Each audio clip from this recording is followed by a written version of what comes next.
All right, guys, you are here with me today to listen to a audio commentary. I figured it would be fun for me to do one for The Rise of Skywalker since there isn't one that exists. And, I didn't work on the movie, so I'm not going to be as insightful as anybody else that did. But I think, hey, we're all stuck inside, the quarantine's going on, so why not just do something fun that we can all just sit back and relax to? And yeah, it's going to be interesting to talk through this movie. I'm sure there will be points where I don't talk a lot and it's just silence, but the whole point is for you to be having that movie queued up and just going through the entire journey with me. So let me get myself queued up. I am on Amazon.com where I purchased the digital file, and I am queued up right at the beginning, right at 00000. So let me take a sip of water. Hope everybody is ready for 2 hours and 22 minutes of fast-paced JJ insanity, which is kind of what this movie is. And yeah, it's going to be fun. All right. And I'm pressing play in 3, 2, 1. Here we go. Lucasfilm logo fades in and fades out. A long time ago, in a galaxy far, far away, music hits. I don't care who you are or how you feel about this movie. It's always good to hear this opening. I don't care what anybody says. The Rise of Skywalker. The dead speak. The galaxy has heard a mysterious broadcast, a threat of revenge, in the sinister voice of the late Emperor Palpatine. Palpy's back. General Leia Organa dispatches secret agents to gather intelligence, while Rey, the last hope of the Jedi, trains for battle against the diabolical First Order, at least for part of the movie. Meanwhile, Supreme Leader Kylo Ren rages in search of the Phantom Emperor, determined to destroy any threat to his power. All right. I have to say, out of all of the intros and scrolls, that is definitely not the worst one or the best one. It's the campiest. I think I like this intro the way it's written. It does seem like it was made up real quick, but so was the intro to The Last Jedi scroll. So I think Rian Johnson wrote that on a napkin real quick or something like that. Oop. So fun fact, I've noticed this as this pans down. I feel like this is the first time we've gone through pure blackness. Right here, we go through pure blackness, and then the TIE fighters come in. And then we see Mustafar. And then that's the Steadfast. And our man, Kylo Ren. I personally love the cadence of his cue in this movie, in this beginning. When I first saw the movie, I was like, oh, this intro's too fast because I want more of this guy. I want more of Kylo Ren. Also, look at the fire underneath his foot. But yeah, now that I watch this, it's just energetic fun. And then it just ends, right? It's just relentless. You get a breath. Indiana Jones moment too, right? For fans of Indiana Jones, or if you haven't seen Indiana Jones, you have to. This movie is basically Star Wars Indiana Jones. A lot of relic hunting and journeys. So yeah, again, we're very fastly going through everything. And so now we're going through the nebula that leads us to Exegol.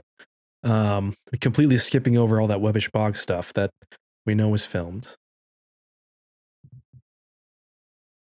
I gotta say, like, sound design, music, even though this cue isn't on the score that I bought, the sound design's super good. The score is really good too. Love this too. I love Death Senate. Senate from Hell. The sound design of the lightning, just the look of this planet is ridiculous. It's probably one of the best edits in the movie. It's very seamless. Also, there's something about Kylo's look in or at least Kylo's look with JJ. It's like he has a specific presentation of Kylo. You know, man, I love these statues too. They visually, this movie is just really good. Snoke. Oh, that deep voice that Ian McDermott has. It's so ridiculously just really good.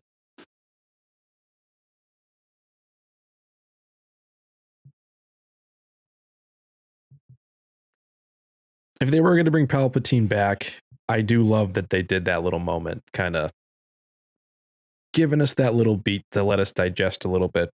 You know, now I don't really care. You know, this stuff is all pulpy horror 80s stuff to me. I like it. It's silly and kind of dumb, but I like it. And that is what Star Wars is. So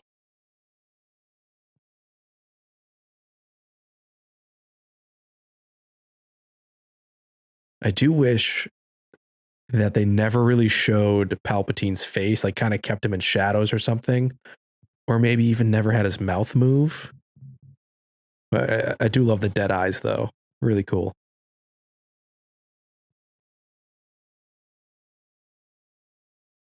I am so curious why they obscured Kylo Ren's mouth for this shot. Also, creepy weird hands.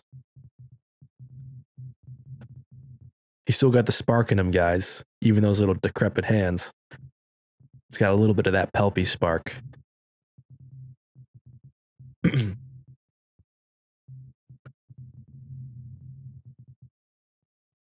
Yeah, so we get all the Zistans flying into the atmosphere, aka the Rogue One thick boys.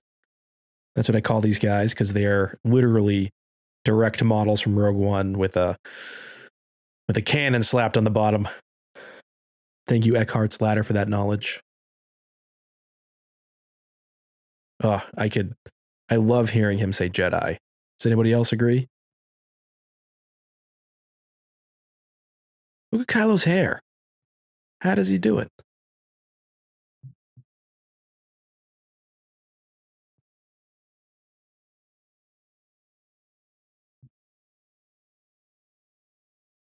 Kylo's curious.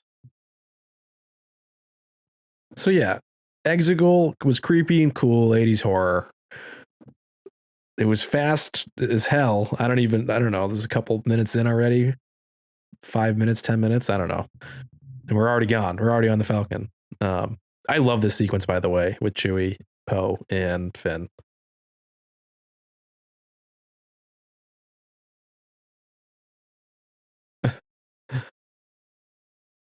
The eye that Chewie gives him.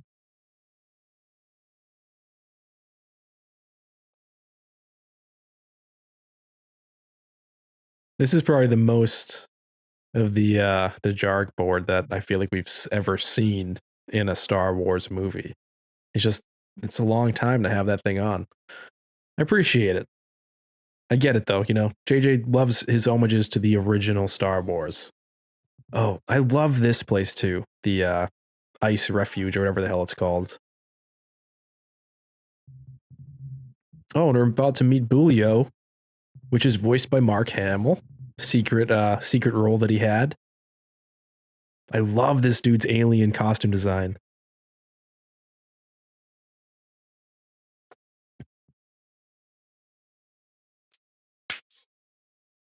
I do wish we got a little bit more discussion between the two of them here before, like, boom, all of a sudden 4,000 TIE fighters are coming in. But hey, little homage to the data transfer from the original Star Wars. JJ.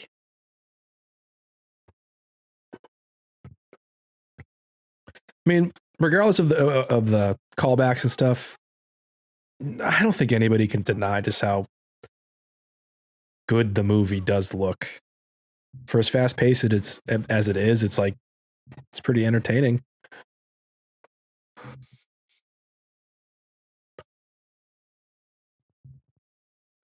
I like Finn's like doesn't give a fuck stare. It's pretty funny. I do feel like Finn is kind of like just this beat the whole movie. like, ooh, I got him. Ray, like just kind of like doing a couple things here and there. I mean, I do enjoy it. It's like a classic kind of like tough guy 80s character. Like somebody out of like Predator, just like a one beat.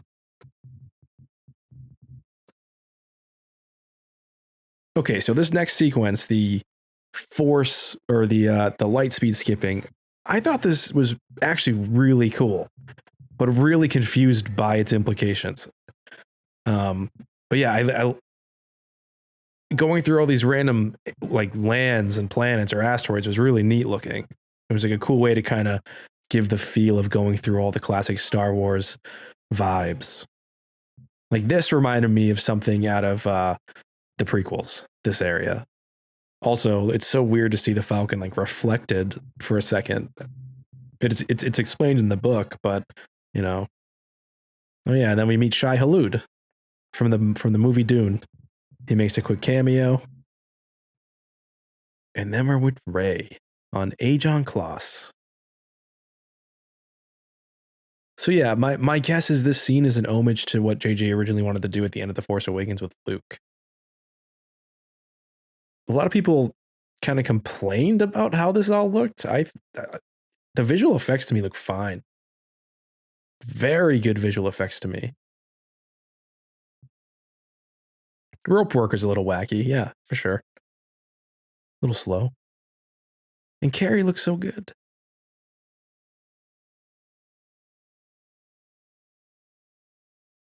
This is definitely in the movie regarding like when she's composited in. This is when Leia looks at her like definite best.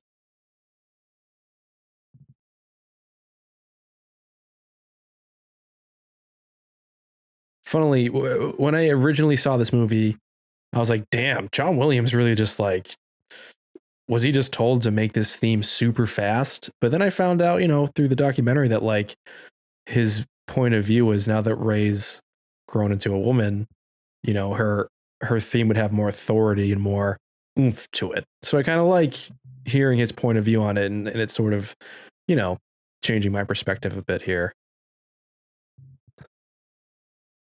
So curious what you guys think as you're listening to me blabber. I'm so curious if this scene was intended to be intercut with Rey's scene. To me, this seems like Kylo Ren's meditation, and this is like Rey's training, Maybe the idea is like, since they're the dyad, they're both doing something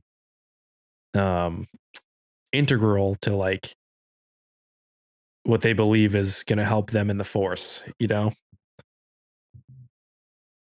And I do remember when I first saw the movie, I thought that Kylo Ren was influencing Rey's training here in a negative way, but I'm not sure. What I do know is that during Rey's training here, she originally saw Kylo making his way around on Mustafar. Also, quick glimpse of Rey on the throne, Empress Palpatine. I love that freeze frame.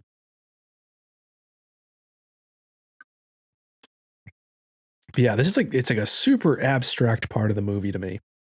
At least in the movie itself. In the book, it's very clear what is happening in this scene. At least with the vision. But yeah, the movie's just kind of like a sequence of clips, and it's like, ooh, what is it? So yeah, right here, this is like where Carrie looks like a little bit like a non-playable character from a video game. Like not her physically, but just like the fact that she can't really move. I kind of noticed it, but I guess I just don't care anymore. Love seeing Carrie Fisher's daughter paying homage to the princess, eventually actually playing the part too. That's truly the only line in the movie that I don't like. One day I will earn the saber. In my eyes, Rey earned the saber. She earned it the second it flew into her hands. So I just don't get that one line. But hey, just a nitpick.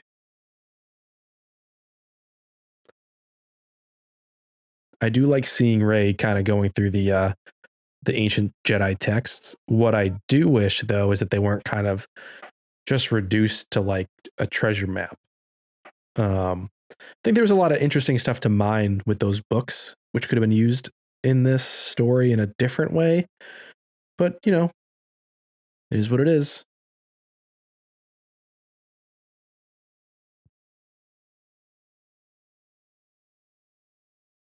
I actually think this entire sequence, this scene right here, is very well directed.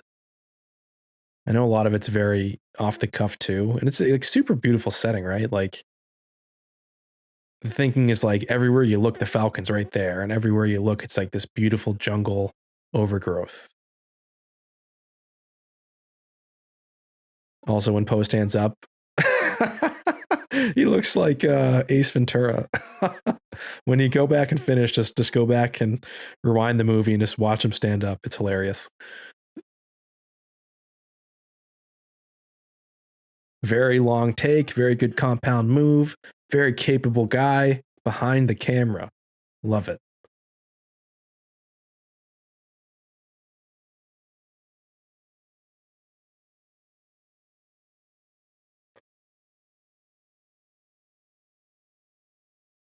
So yeah, there we got the old Tantive 4. Somehow Palpatine is returned. So yeah, first viewing, I was like, all right.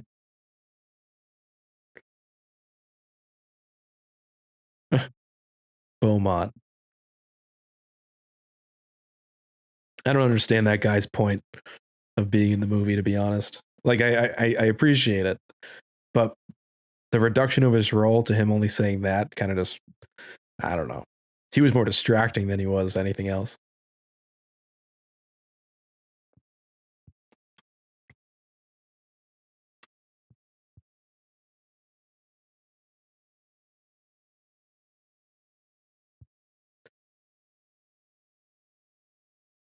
I do like that aspect in this movie, like the concept of the hidden world of the Sith, like a place of worship. You know, I'm not super deep in the legends and all that kind of stuff, and I've always been a fan of Star Wars, but I've only read like maybe 10 Legends books, you know, so I'm not like super deep into all that stuff. So that was a super intriguing aspect to me in this movie of like a evil world, you know?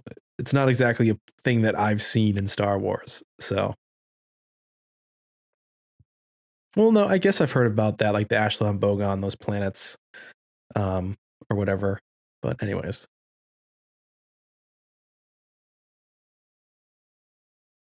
I would say here was also a place where the limitations of Carrie's performance kind of poked through, but still, like, it's pretty impressive the compositing going on here.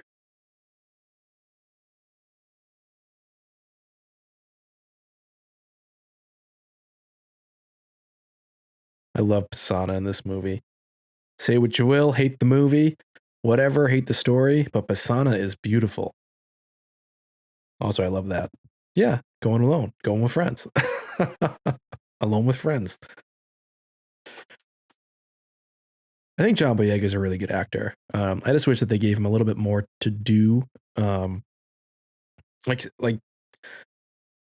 he just felt like he had way more to do in The Last Jedi, in my opinion. Also, Rose, it's good to see you.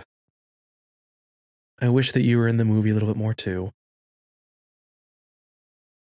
I don't know about you guys. This cue in the background really gets me feeling like emotional for some reason. It's part of like the Rise of Skywalker theme itself, and like some other cue in the movie.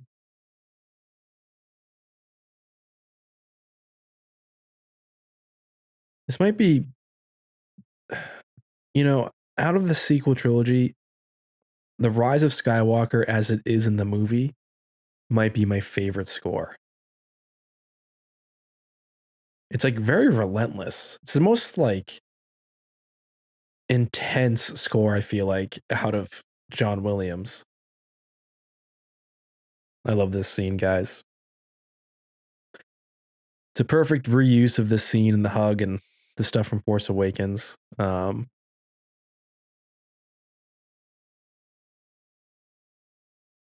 Good message too. Never be afraid of who you are. I think this might be like one of the 2 or 3 times we see a ship take off or like, land somewhere. You know what I'm saying? A lot of those scenes were kind of just omitted from the entire film. And it might have been because that helped reduce time, but I'm not sure. And it's monkey time.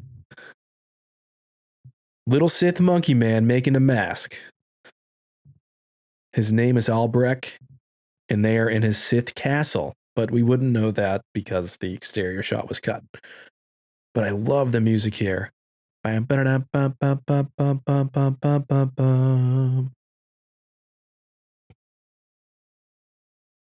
It's such a artistically cool looking scene, you know? And what a creepy little weird guy, little monkey man, Albrecht.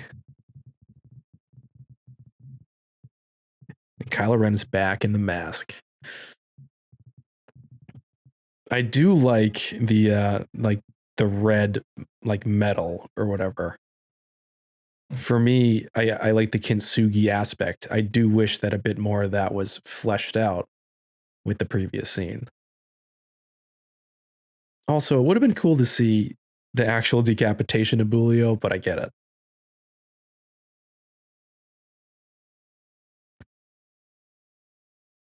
Hux looking back to his Force Awakens Hux.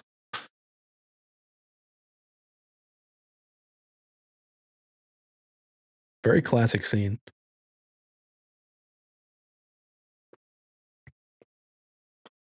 I laughed out loud in the theater during this. Well done. I like it. Also, this dude was perfectly cast. Actually, both these guys. Elysian General Pride, perfect. And weird guy that could have been an extra in the Addams Family, perfect.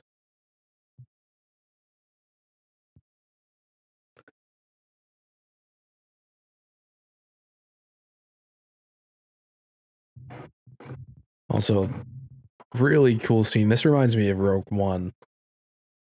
I think that might have been the intent, but yeah, Kylo Ren is definitely a little bit of a menace in the beginning of this film, which I was hoping for. Regardless of my issues with pacing, etc., I like Kylo Ren in the mask. All right, Persona is like the best thing JJ Abrams has ever come up with in Star Wars, besides Kylo Ren.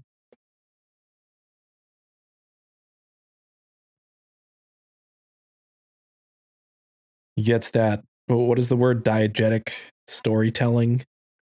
He gets that kind of thing. He knows how to do it. He did it really well with his own little cantina scene in The Force Awakens. Also, that joke was hilarious. Yeah, the Aki Aki aliens, like, look how cool that is. This isn't digital. This is, I mean, sure, some of these elements are digital. What I'm saying is, these are people in puppets doing this. This is like organized, and it looks so real, and it's because it's actually mostly in front of the camera. Very beautiful. I love Chewie just ducking. And yeah, the little aliens, the little baby aliens, I thought they were super cute. Everything here is just super awesome. It's just puppet madness. I do think here would have been a perfect opportunity, and I don't know why they would be telling the story of Luke Skywalker, but to show like the story of Luke taking on the Jedi. Or I'm sorry, Luke taking on the First Order as the last Jedi. I thought that would have been a really powerful little nod to the Last Jedi, you know? Also leave it to 3PO to make things weird.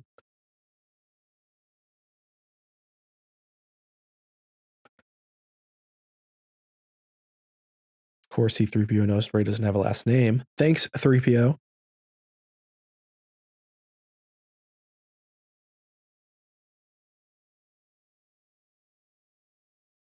I do really like how JJ utilized what Rian Johnson created out of the Bond.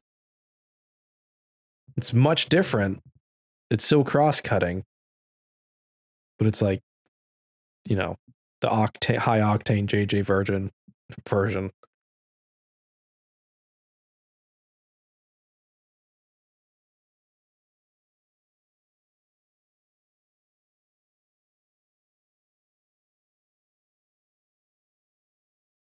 Oh, you know what I just noticed for the first time? That the Aki Aki are actually like in slow motion behind Rey. Or they seem like it, yeah.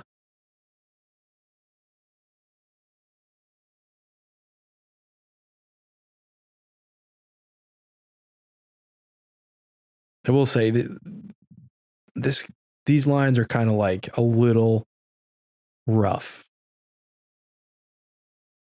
but I accept it. Like that line, pretty rough. But then this is badass right here. Boom. That was awesome. I love that. One of the best moments in the movie. I was like, oh my god, what the heck is going on? Like I figured that stuff was going to happen. We heard some leaks about the potential stuff like this, but it was wicked cool to see. And again, you know, the JJ pacing immediately knows where they need to go. Little hint of Han Solo and Kylo Ren there.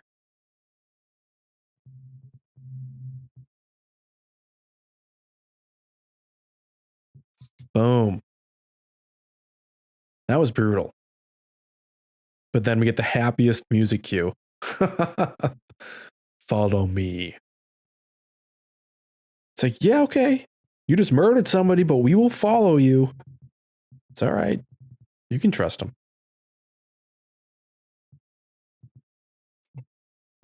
I love that little alien. I love too that the subtitles say little alien man says.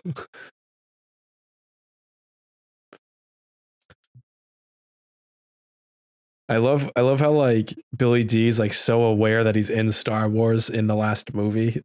Like I love it. I'm not even dogging on it. I just think it's wicked funny. He's like kind of acting, but he's more just like, I know what I'm doing here.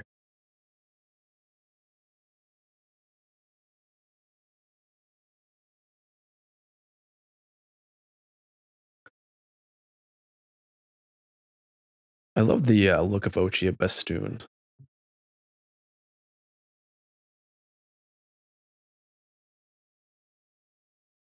I feel like some of this information could have been a really cool book somewhere in between The Force Awakens and The Rise of Skywalker, but then, you know, that's only in hindsight because nobody knew JJ Abrams was going to be the one finishing it. So, but yeah, now we're already back to this. This is the primary thing with The Rise of Skywalker. You know, it is difficult to talk about actually as you watch it because things just continuously happen, which is fine. It's just the maximum version of adventure serial nature in like fetch quest.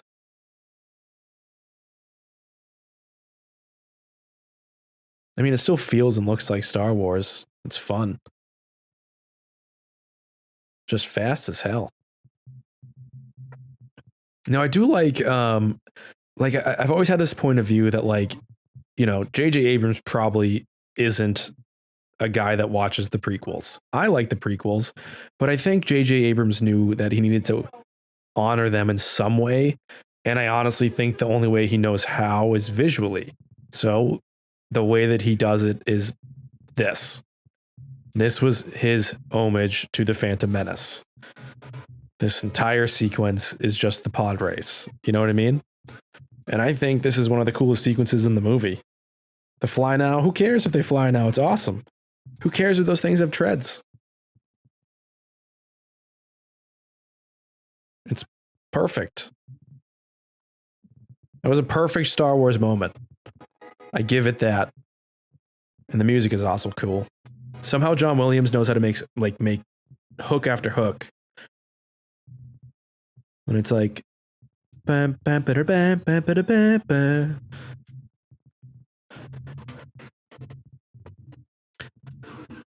Also, that was like the best moment in the trailer. So yeah, this is like total like pod racer like homage. Also 3PO being a total like smart ass. I love it.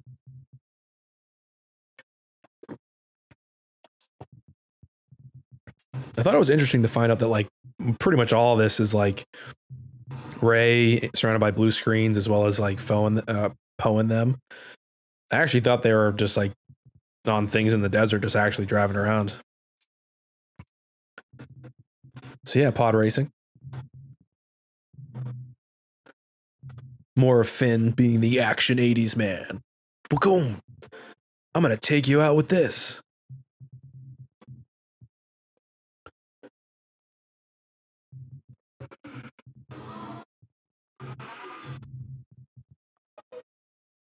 Yeah, I love the hook in this cue. It's like very memorable. I'm gonna be sad at the fact that, you know, this is it for John Williams. Oh my god, it's the ship that Ray saw in her vision. It's come back. We must answer thy questions.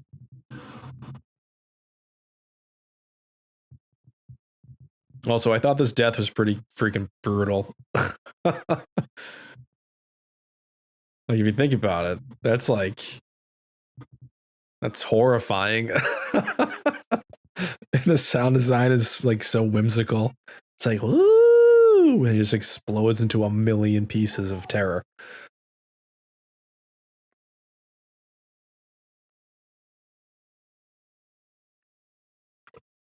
It's a really odd place to. I still think this. I think it's an odd thing to throw into this movie. I don't mind Finn being force sensitive. I think it's cool. I think the way it's like introduced is just wacky. Just show him doing something, and Ray's like, Finn, you never told me. And he'd be like, Ray, I couldn't. You know? I think this specific scene with like Greg or whatever and Rose is one of the most well-constructed uses of Leia footage. Like that was seamless to me. I love that sequence. Again, C-3PO might be the best the best thing in this film in some ways. Like he's just so funny. You didn't say my name, sir, but that's okay.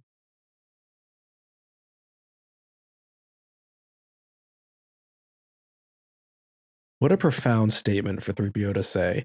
This isn't the afterlife, is it? Are droids allowed in it? I didn't hear that until my second viewing. Didn't care for the flashlight gag. Oh yeah, so like, I mean, it truly doesn't matter if Poe told them now that he's force sensitive. He's not hiding from anybody. So I guess I just don't get the reasoning behind his desire to hide it. Like this isn't like Cal Kestis after Order 66, you know? So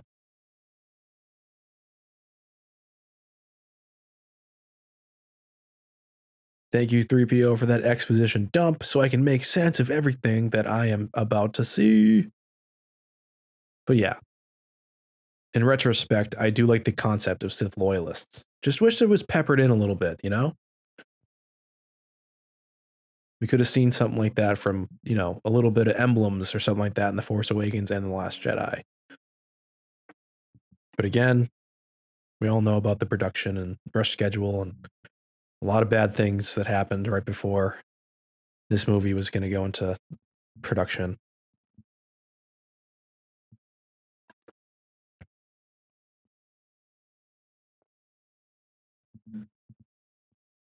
I do wish that we saw whatever Ray kind of sensed in that moment with the dagger.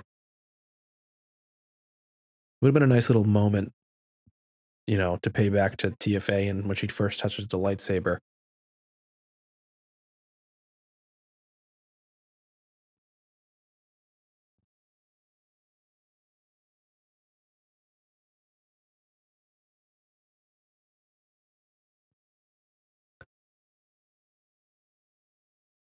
I actually thought this use of 3PO was pretty clever.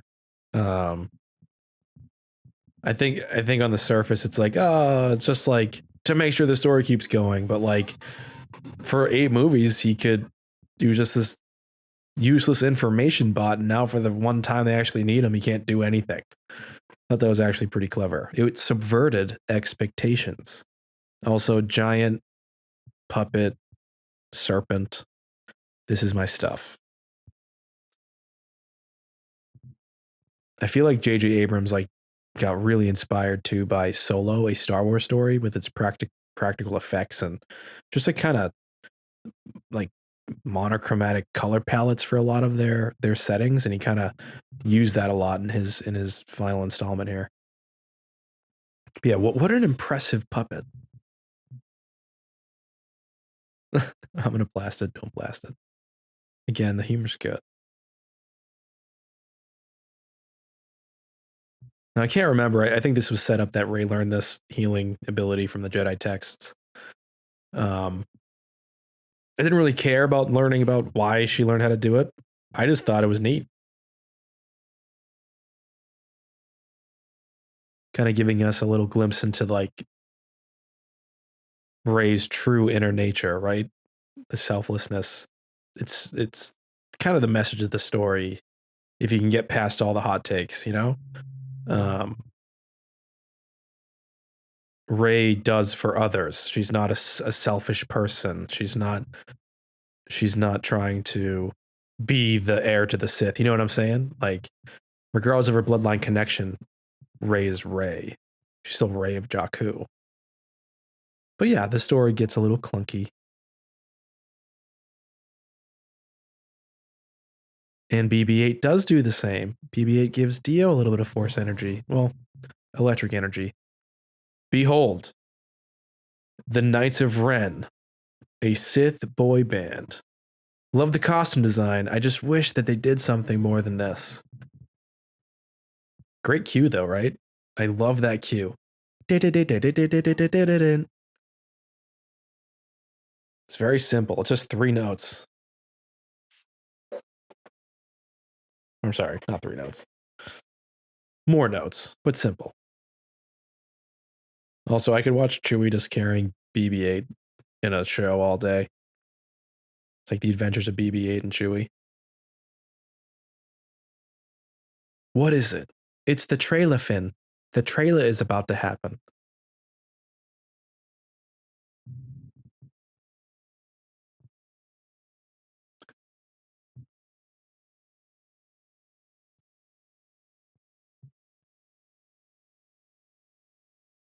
I can't put my finger on it, but there's something about the look of this, of the interior of the ship, that just makes me think of Jurassic Park. Maybe it's the windows or something. I don't know. But it's just always what I think of.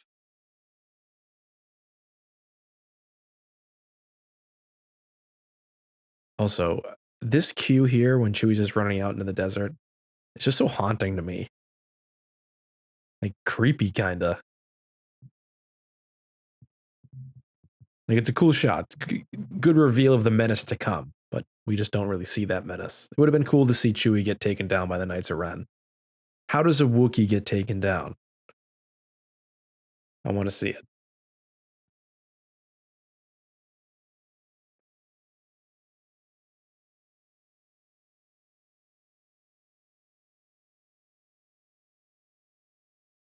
Here comes Kylo Ren. I remember the old days when we were like, yeah, he's training her. And I was like, hell yeah, he is. Boy, was I wrong.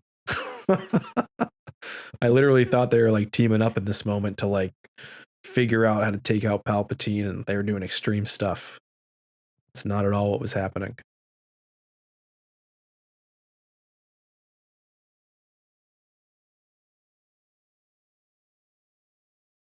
Oh yeah, just so you guys know too, like there's so many people out there that like where did that other transport even come from? You know, like it just came from nowhere. Well, they showed 2 transports, so yeah, that's where the other one came from. Like I think I saw a whole video with like 200,000 views about like that plot hole. So I'm like, yikes. But then again, maybe that's because of the pacing. So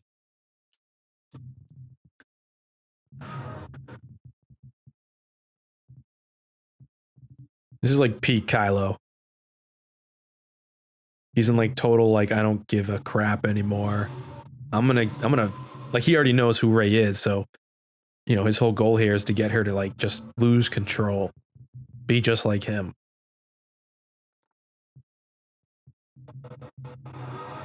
It is a really random tactic. Like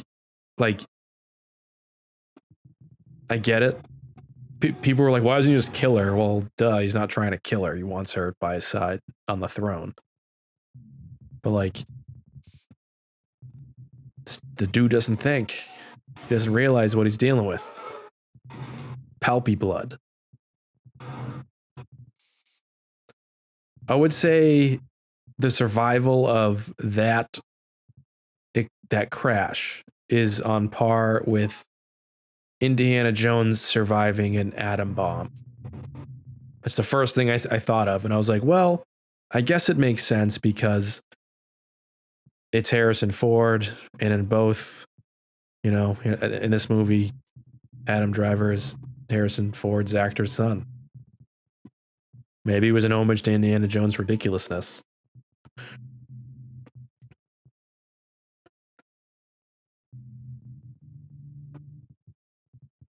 I kind of love Rey's show of power here. Like, also the sound design of Kylo Ren when he just connects to the Force and grabs something.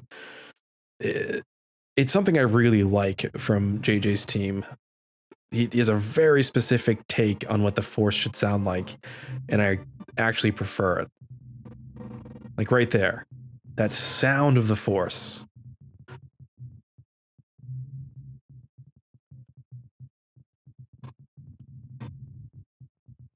I loved this moment in the movie. Very powerful moment. I literally thought Chewie did die. Sad.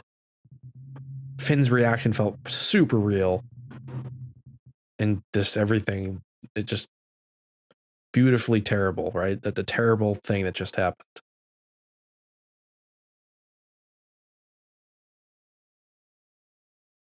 Like it finally like slows down. Like you kind of sit in the chaos of what just happened, but then we're kind of back to it. And our man Kylo was like, man, maybe I shouldn't have done that. Yikes. Or he's turned on. I don't know. Maybe both. After all, like I said, he wants her by his side. Also, again, so Rey, or JJ's homages to things. To me, this was like JJ paying homage to like Empire Strikes Back and Attack of the Clones in regards to like Jango and Boba just following a ship or like the Falcon or Obi-Wan. You know what I'm saying?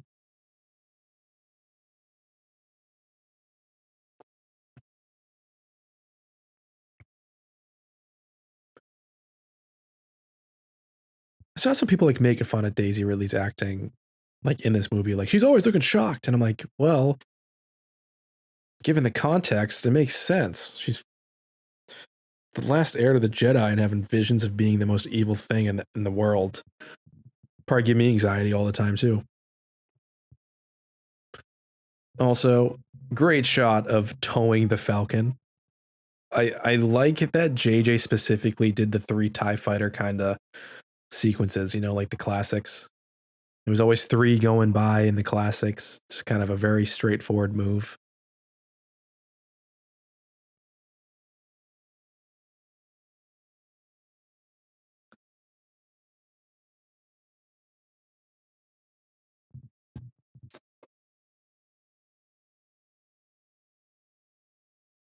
Definitely think they should have waited on this reveal.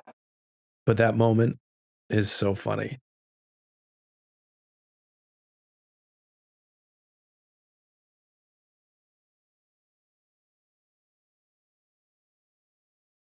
And specifically because of that line. So now them talking about this, we're like, well, no, he didn't. He didn't die. We just saw him. You know, just the timing of things could have been kind of better placed.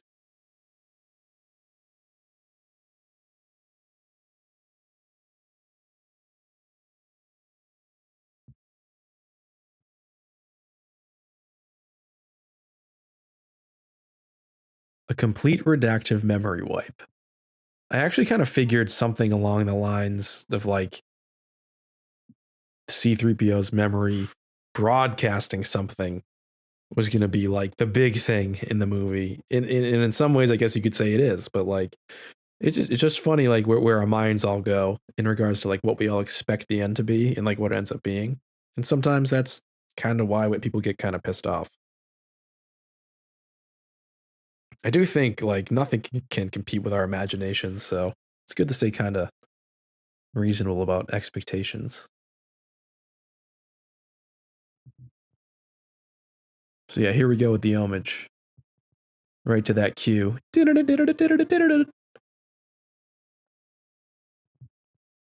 I do like the Night Buzzard design, like the barely functional ship with like just smog behind it. It's pretty cool. And here we go, JJ Abrams droid, Dio, voiced by the man himself. And there's BB-8 doing what Raidus did. I thought that was nice. He charged his battery, gave him a little bit of his energy. And he's got a little buddy.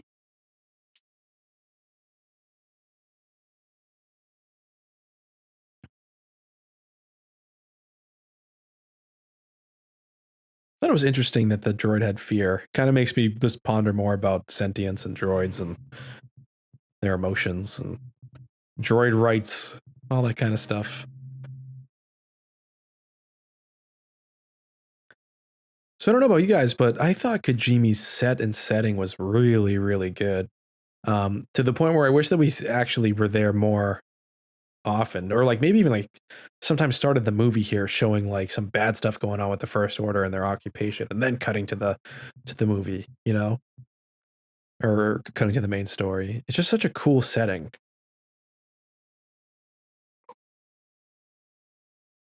Feels like very World War II.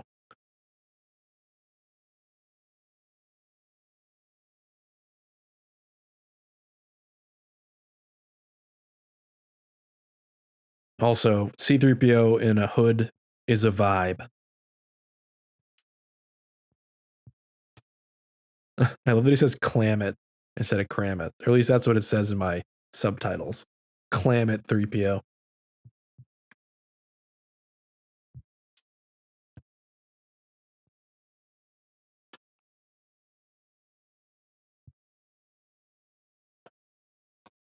When I first saw Zori Bliss, like when the leaks came out, I didn't like it. But I like it now. I think she has one of the best designs of a character. Just too bad it was right at the last minute that like she's introduced in the trilogy. And Babu Frick is probably the coolest freaking thing ever in the entire sequel trilogy, besides Kylo Ren. Babu Frick and Kylo Ren are the sequel trilogy.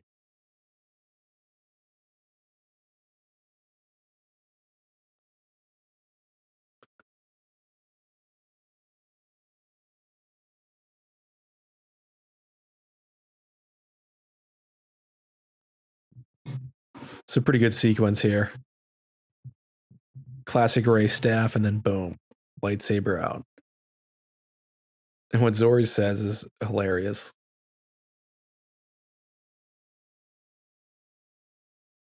That my whole theater had a good laugh with that. I think it's a good line, but you're okay. I think you're okay.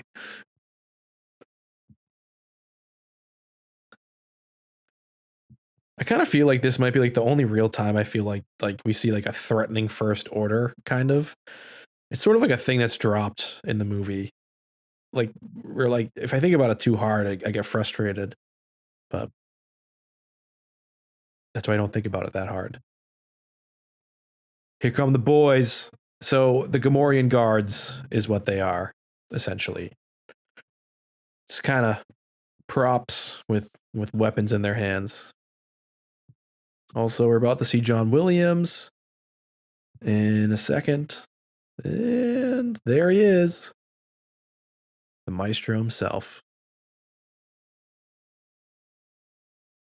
So here we are back in JJ Abrams homage or what's the word? Homage factory, homage, um, to the Phantom Menace. There's some battle droids in the background and other things.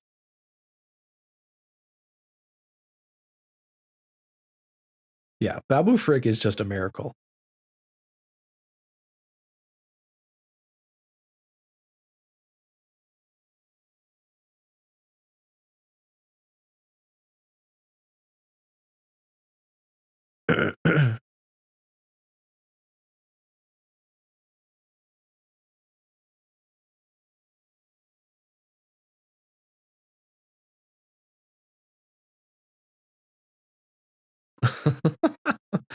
Yeah, Babu Frick is just so funny. Go blank blank.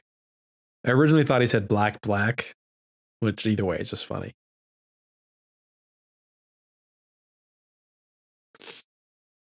I do like that they leave this in C3PO's hands. Let him make the ultimate decision.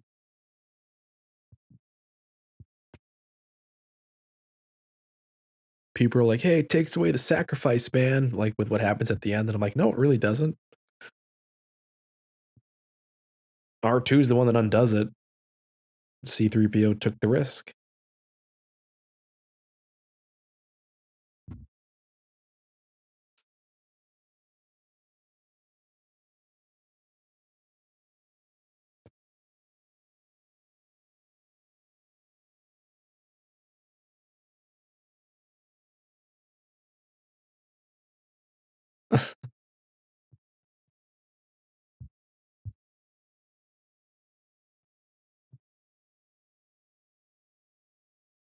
This part right here is so Han Solo. I thought that was brilliant. Adam Driver is so good at just being in front of the camera, acting, doing his thing. It's ridiculous. I haven't really seen a movie that involves him that I don't like. Or what I mean is a role that he's in where like it's just bad. And they're all different. It's crazy.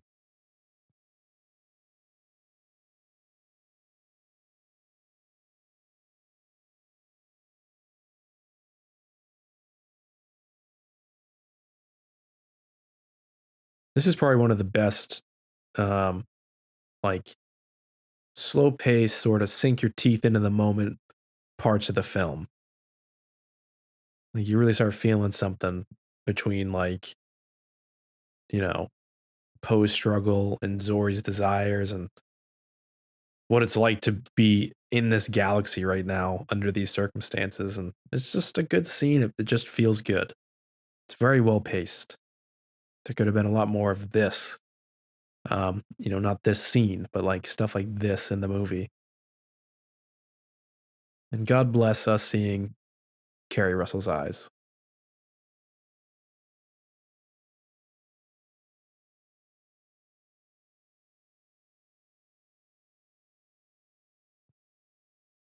Like this is a great little bit. Like the worry, the fear of no hope. And I feel that Poe is worried that there's no hope. I mean, this scene proves that JJ is a good director and can craft some good stuff. It's just, you know,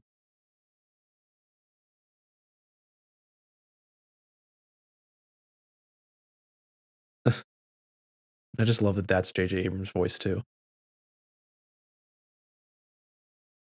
Dio really makes out in this movie if you think about it. He just like gets found, they bring him back to life, they fix his wheel, and like he gets friends. You know, he ends up having a pretty good life.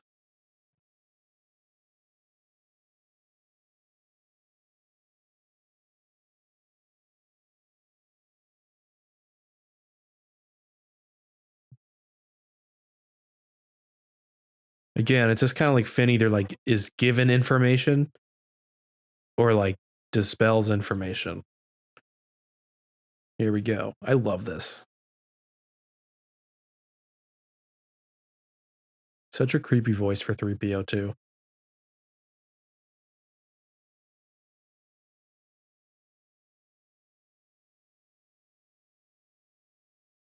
I never used to know what that line was until my second viewing. Only this blade tells. I thought it was saying something about the wave swells or something like that. It was super confusing. But yeah, the whole blade, the blade side plot thing is like, it's not really for me. I don't really care about it. I don't really, doesn't, whatever. It is what it is. I think it would have been better as like a prop that she had with her all this time back in her hut on or her AT-AT walker on Jakku. Like in there, she's always had the thing that murdered her parents, and she never even knew. Like that would have been fascinating. But nope, whatever.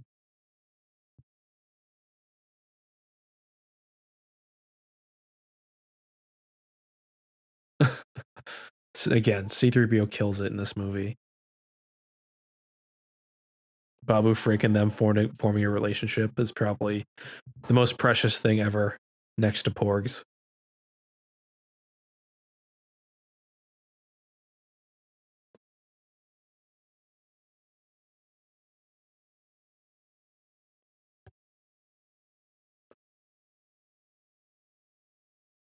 Kylo Ren's coming after his lady. This might be another time, yeah, like the second or third time we see a ship like landing out of the whole movie. Which like, those are like some of the most iconic scenes in Star Wars movies, like the landings of the ships and places. There's a channel called Film and Stuff that kind of goes over that aspect being lost from the movie. Really, really good like critical analysis of the film without, it being just a giant hot take. You know me, I don't like people just like being pure asses. So when people have a valid criticism, I definitely listen to it. I love that line. This is madness. C-3PO is always going to be C-3PO, no matter what he remembers.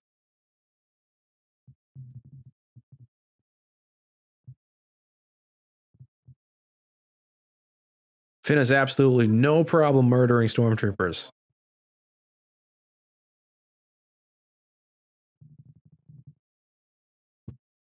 Strange. That's all I'll say.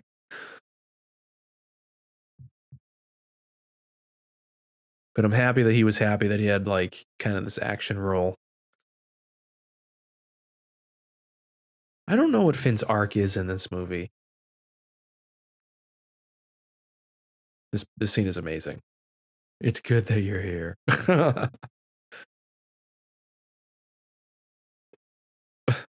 Those voices sound so familiar. Welcome, guys. Very well timed comedy in this one. Like I didn't like some of the comedy in The Last Jedi. I can't really say that for this movie. I think this movie pretty much nailed its comedy.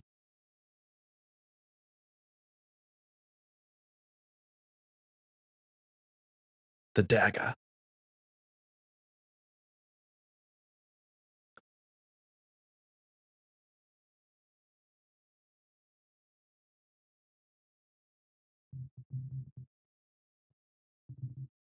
Again, like it's good seeing the First Order be the baddies here, but that's about it. After Kajimi,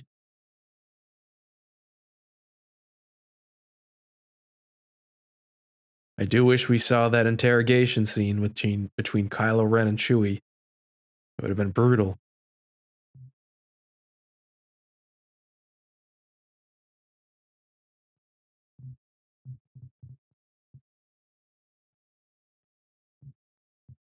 As I'm like just noticing now, like I just realized that this is kind of like one long take. It's pretty cool. It's like floating around the innards of a Star Destroyer, taking out stormtroopers. Back to a trailer shot.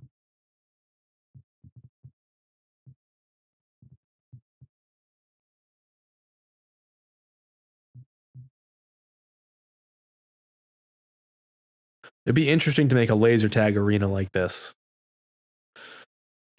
Star Wars laser tag.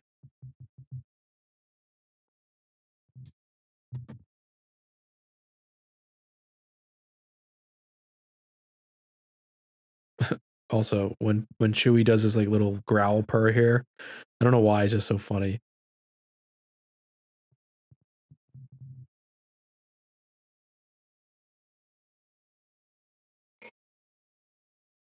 No, it says so. So the subtitle says Chewie laughs. I guess. I guess he's laughing. I don't know why. He just got out of being a prisoner. Wouldn't he want to not be there anymore? So now we're in Kylos Quarters. I actually thought I like the homage to Empire Strikes Back here with his quarters being pure white on the inside, kind of like Vader's meditation chamber. Um, just neat. Kind of like a little foreshadowing too of the lightness in Ben. He's still there. Ben Solo.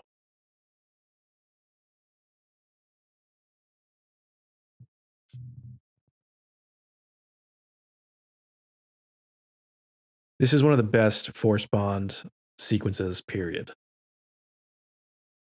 This is like the one time I believe Rey's struggle with her past.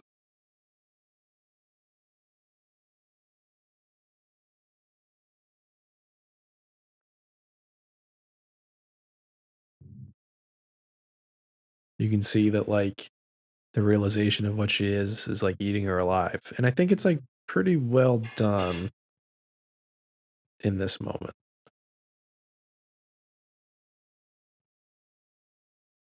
I think that's all he needed to say. He didn't need to say like they chose to be in any of that stuff. You know what I'm saying?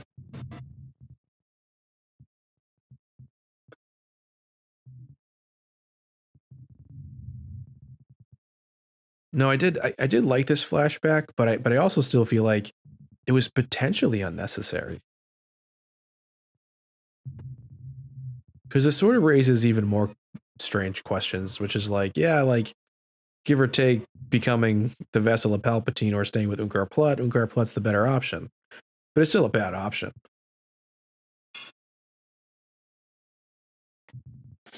So yeah, I love how this is flashing between locations, and then sometimes part of the set bleeds into the set on Kajimi. Just really clever. Probably one of the best lightsaber sequences in the sequel trilogy.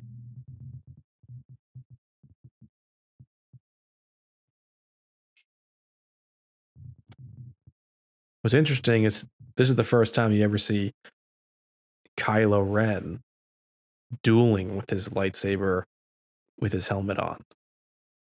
Pretty positive. So yeah, there we go. So how like that piece of the wall kind of wrapped around Rey, but it was also Kajimi. I thought that was brilliant.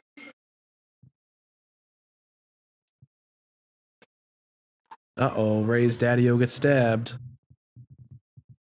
I'm not sure like exactly what was going on there or like why he just didn't kill them already or whatever, but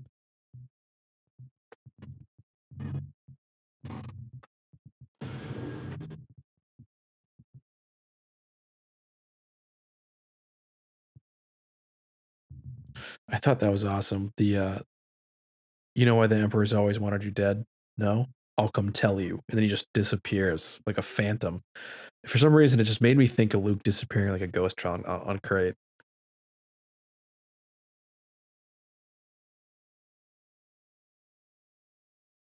So we're about like an hour and 3 into the movie, and Hux is still alive. So I actually thought he died earlier on in the movie. So yeah, I guess he made it a little bit about halfway through the film. I do love this when he's like, I'm the spy. I thought this moment was hilarious. You're the spy? You? It's like a kid that's like trying to hold in a secret, but he can't anymore, and he's like so excited to tell it. That's exactly the vibe that General Hux gave off.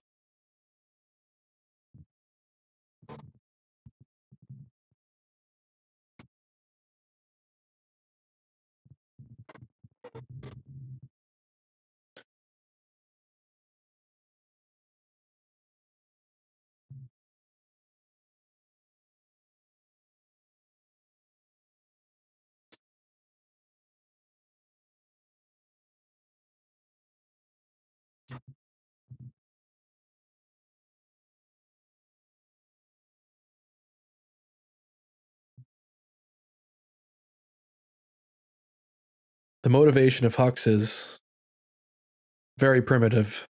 However, I don't know.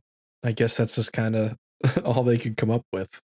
The book has Hux present, or his whole presentation's much more interesting in the book. I'll leave it at that. Still the same end result.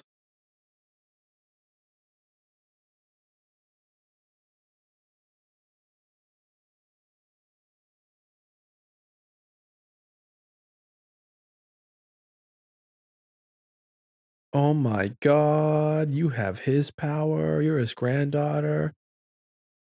I heard 1,000 voices yelling out in pain. No, I'm just kidding. Yeah, you know, now that I've sat with that moment for a long time, it doesn't bug me that much. However, I will still always believe that it's an unnecessary connection, even within the logic of the story they're trying to tell here. However, I love the dyad stuff. I wish that we figured out how Kylo Ren knew this or found out. But then again, like, I guess you could assume that, you know, if a guy's writing Jedi insights on papyrus and stuff, he's probably a little bit of a scholar and researches.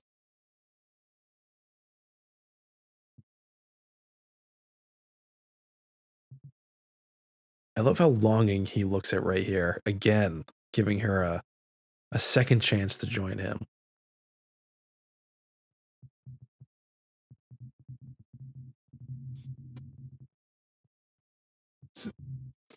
I guess if you think about it, there are a lot of strange like wedding connotations going on. Like, join me on the throne. He gives her his hand, and she says, "I do," and just, you know, a lot of interesting, strange kind of ways to take a lot of this.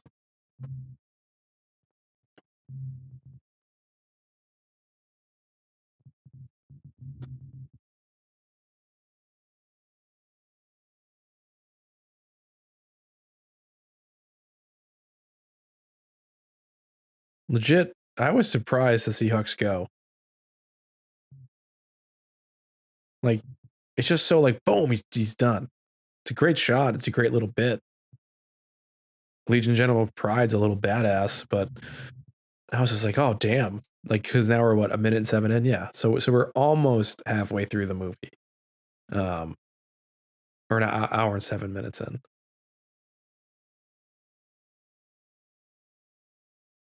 But bye bye, General Hux. I think you impaling yourself with a lightsaber would have been much more interesting. But that's a story for another time. I love the Palpatine theme with like Ray's flutes, like a little like Ray Palpatine theme.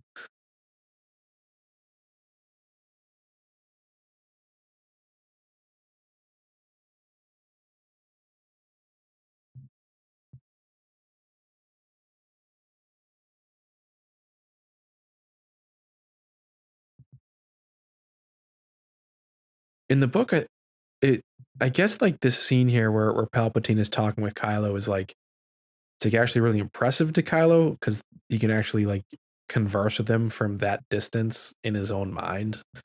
So it's interesting, right? It's too bad that like a lot of this stuff wasn't peppered throughout the rest of the other films. Little homage to Star Wars right there. Hi, Jana.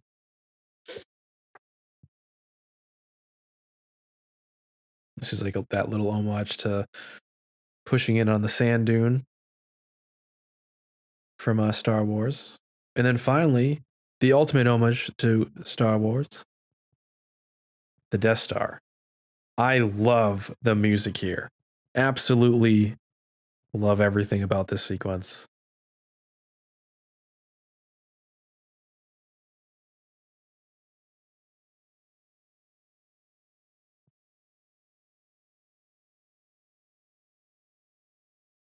So yeah, this is why the blade factors in.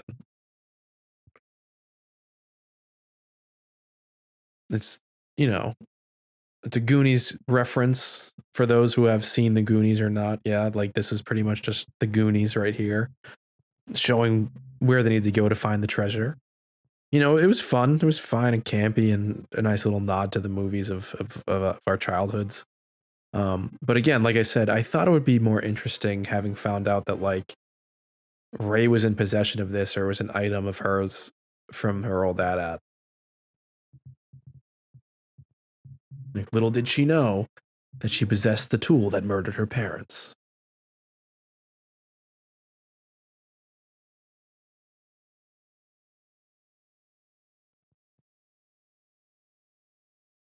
I do like Orbaks. The Orback horses are pretty interesting looking. Their facial features. It's definitely got like kind of like the Willow high fantasy look. And that's something that I very much like.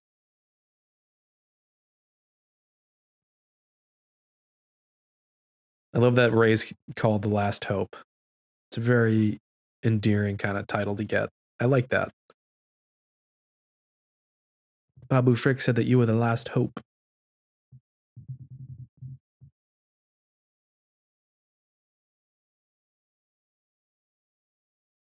The scene's pretty funny. I feel like it's just randomly inserted just for the hell of it.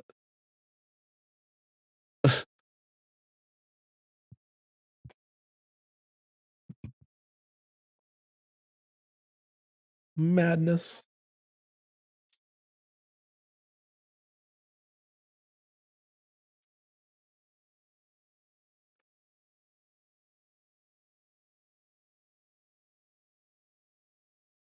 So this part of the movie is something where I'm like, man, I wish that this was a little bit more grand in scale.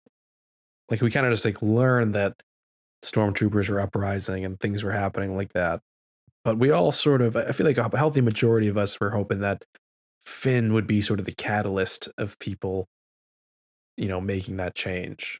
But I guess, you know, JJ's idea originally apparently was like the Force awakening or this thing awakening and all these stormtroopers to leave that regime to stop doing evil. I get it. It's a cool idea. It just sort of like is presented to us as like and that happened, which I think would have been the perfect way to expand Finn's arc. Make him be the one that turned people and helped bring down the First Order, you know?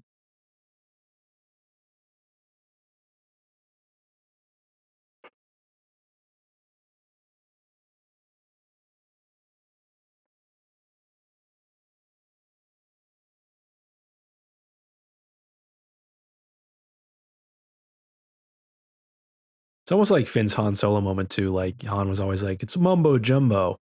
And now Finn's like, it's definitely real. You know, like Han Solo had to go through that. Finn sort of went through that, now realizing what it is that he has.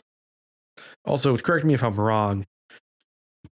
Some of this music kind of reminds me of like Camino. And again, here is JJ Abrams honoring Camino, right? The waves, the scale, the look of it, the sound of the music.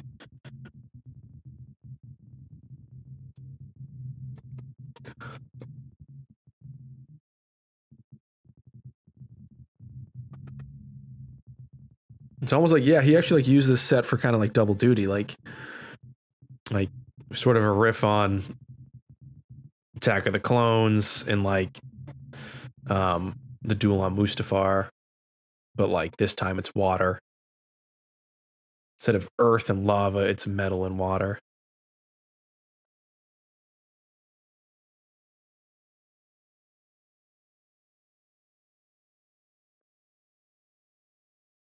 I like this tension in the movie right here.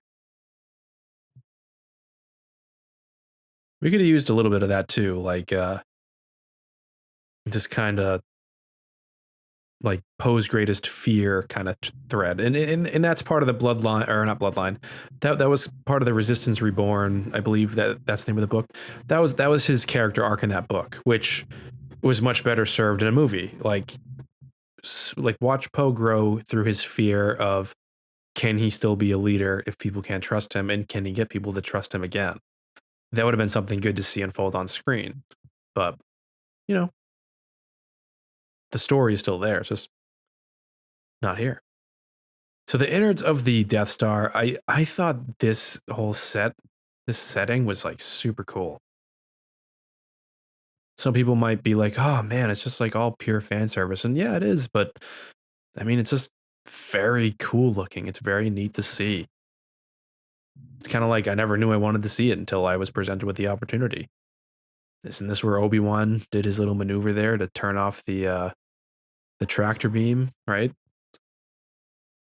And it's also showing like Rey's true ability of maneuvering around the carcasses of like old Imperial vessels, right?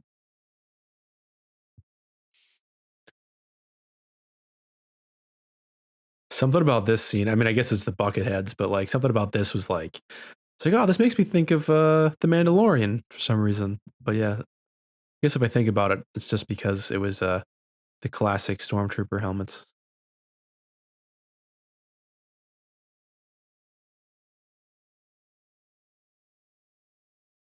I love that music cue here.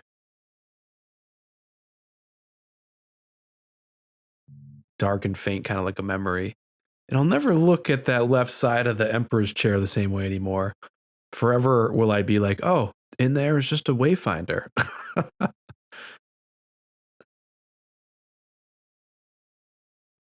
like all the little weird voices too that are like that JJ peppers in and out to creep Ray out, you know, or like she's hearing him through the force, these like evil whispers.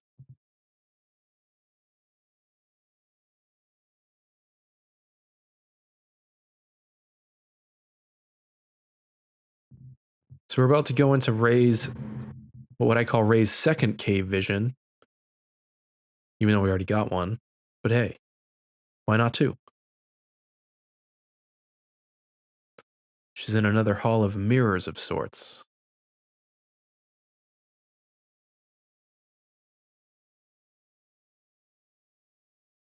I'm not exactly sure what this room is supposed to be other than like, I guess a shrine to the Wayfinder. But yeah, there's not much design in there other than it kind of looking like Krypton.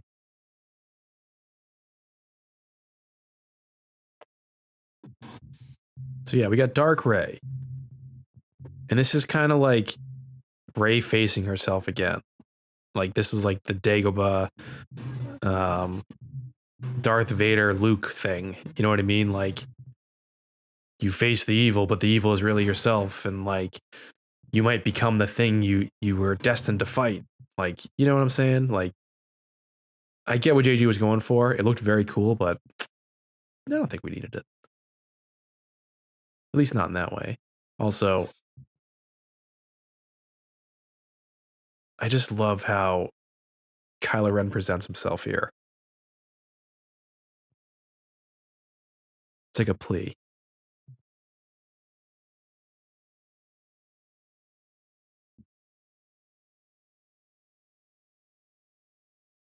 He's like firmly convinced that like he's such a monster and like he can't go back to his family because of that fact. He's done so much bad things and he's always been this monster that like he needs Ray next to him so that he won't be alone. It's like kind of sad. He thinks she's just like him. He just needs to make her realize it. Except the issue is that he's not this dude. He's about to find out soon.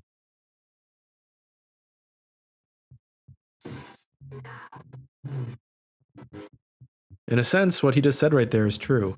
Also, I love Kylo Ren evading lightsabers like Luke from The Last Jedi. I also thought that was a nice little nod to Rian Johnson there, to what he was doing. And Kylo Ren clicks his feet. So this was a part that was probably confusing for a lot of people. It was like, what's going on with Leia? What's happening here? And it's, you know, for me, I was like, okay, she's sensing her son through the Force and they're having their duel and maybe she's sensing something bad's gonna happen.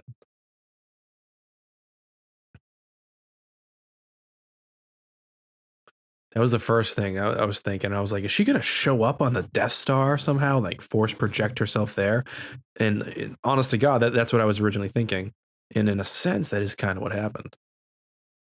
Also, note the lack of musical composition during this lightsaber duel. It's just sound design. It's them, the lightsabers, and the crashing waves.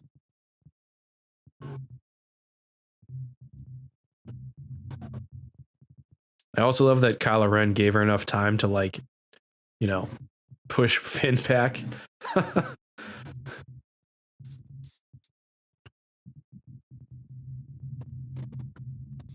This might be my favorite lightsaber duel in the sequel trilogy.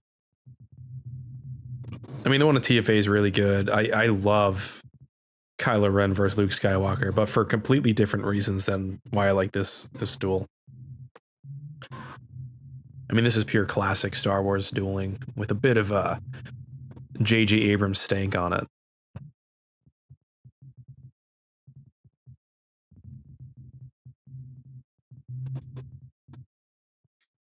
Probably visually too, like one of the most impressive sets.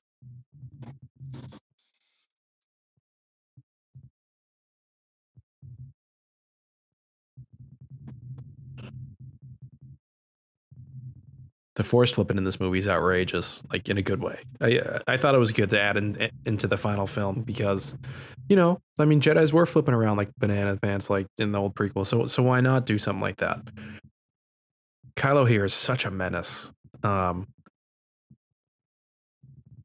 way he walks out of that wave is he's just like done playing games, right? I truly think at this point he's just like, you know what? I'm just gonna kill her. He was just, yeah. I don't remember from the book. What's interesting too is like, to me it appears that like whatever she had done with her force healing abilities, it was finally kind of catching up with her a little bit because she keeps like, you know, yeah, with her hand there, she's like shaking her hand. Maybe something, I don't know. Or maybe what it is since they're a dyad, there's no way that like she can really get the upper hand on him. They're one and the same. And here's where I think, like, to be honest, I think Kylo Ren was about to really kill her. And then boom.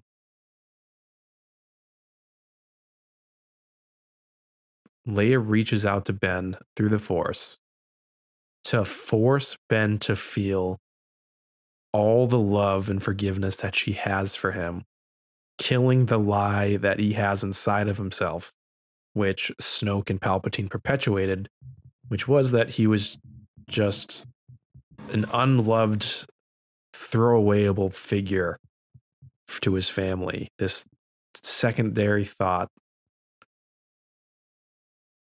And what I am so curious about is if she did this knowing that, like, if she did this at this right moment, not only would it save her son from, like, his potential destiny of death that she had feared so much, and maybe it was going to be always on the Death Star here at some point in his life around this time, and she delayed it for a little bit so that he could die in the light. Like, I'm not really exactly sure. I guess you could take it in any way that you want, but it's here that Kylo Ren finally is Ben Solo because everything that created the personification of what Kylo Ren represented was all a lie. It's funny because I'm writing a script on this right now on what pushed Kylo Ren back into being Ben Solo. Also, the look of this practical, or I'm sorry, the look of this this effect. I don't know how he did it. I know it's like a bit of CGI and a bit of something else, but it's gross but also perfect looking.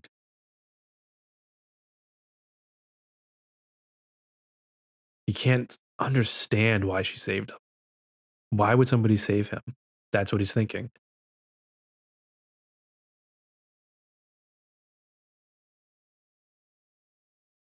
And now he's like, wait, but Ben Solo's back. What a stare, though, right? Like, he's shaking. He just got brought back to life. His mother just passed away.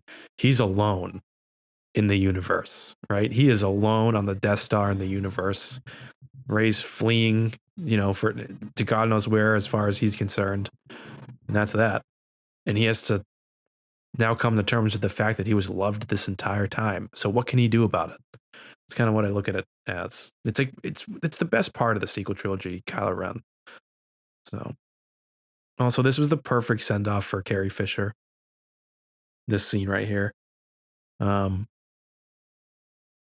that's why I think it's kind of lame that people just make fun of this movie the way they do, because, you know, it's not Carrie Fisher's fault or anything, but they had to do whatever they could to make a film and also honor that character, um, tell a story around it, right? And I do think the send off and the way that they utilized it was pretty beautiful, and sure clunky at times, but yeah, this scene with Chewie, Jesus. In the theater, I like, even right now, in the theater, I could barely like not tear up. You know what I mean? I was just like, it was so hard to watch. And now we're back to Gentle Ben. Just thinking, this scene, the scene did me in. The voice of his father saying, "Hey, kid," and he looks like a young boy here, doesn't he? Just contemplating.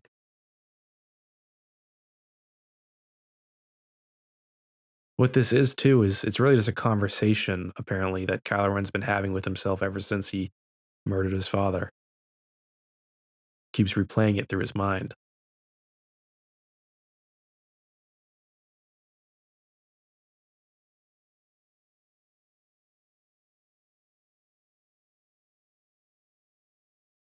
So it's an interesting twist, right? Like Kylo made, or Leia somehow made Kylo Ren die.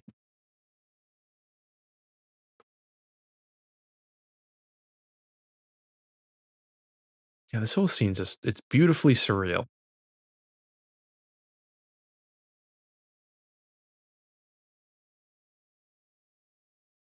And Adam, yeah, it's really tough to watch too. Like Adam Driver's acting and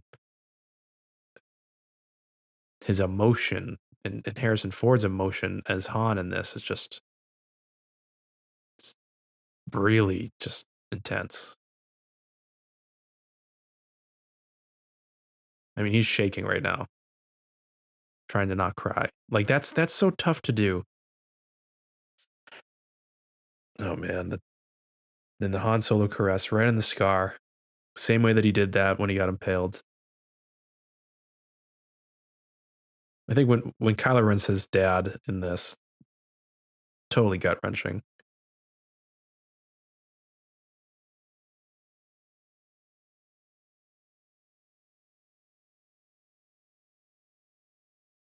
I love that. I love that in Kylo Ren's memory, his dad says "I know" back to him. Because yeah, like maybe that's how much he really understood and knew his father. Like just like in the Last Jedi, he said he never hated his father. He loved his father. But he had to do what he had to do, following the dogma that he believed that ended up being a lie.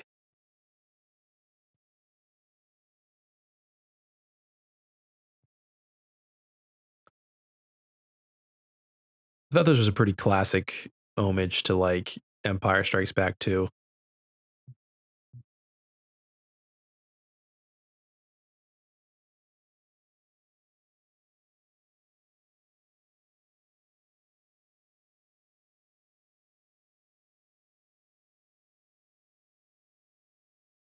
I feel like in some ways they were like doing a Tarkin thing with this guy, but also like they always introduce some new kind of Tarkin-y guy in each movie. Like the last one had Kennedy, but he was dead in the first act or the first battle. But like they always have like that guy. Also, Sith Eternal Fleet gear is fly as hell. Black and red is a very good look. So here's my question: this one ship was able to get out of the planet fine, right, out of Exegol, and go do its damage. Why didn't they just do that one at a time, over and over again? If that one guy could get out of there, why not just, every hour, 10 of them head out into hyperspace?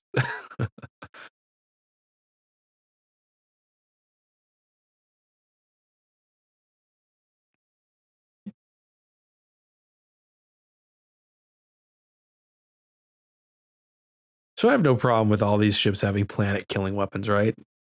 It's Star Wars. It's always like I I don't know, like there's always some sort of super weapon involved. And there's a lot of folks that are like, dude, it should have been original, like the prequels were original. Well, I don't know. I'm pretty positive, depending on how you look at the prequels, and then specifically the way that I do. Like, I like them a lot. I do think they follow the same kind of beats and structures of the original trilogy, much like this one does. So, yeah, I think it's a moot point. I think having those Star Destroyers, it looks visually cool. It's kind of what Star Wars is. It's not Dunkirk, you know?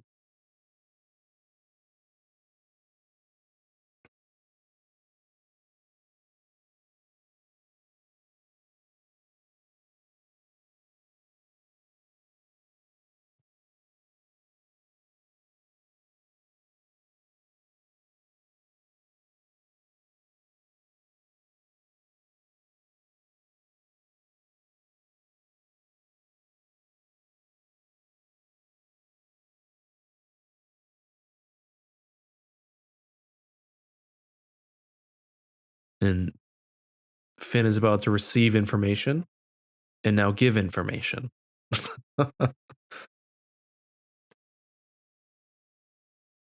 No, that's a good moment though. General. I kind of figured that would be like the case from the beginning of this movie, that they be both be like high ranking kind of.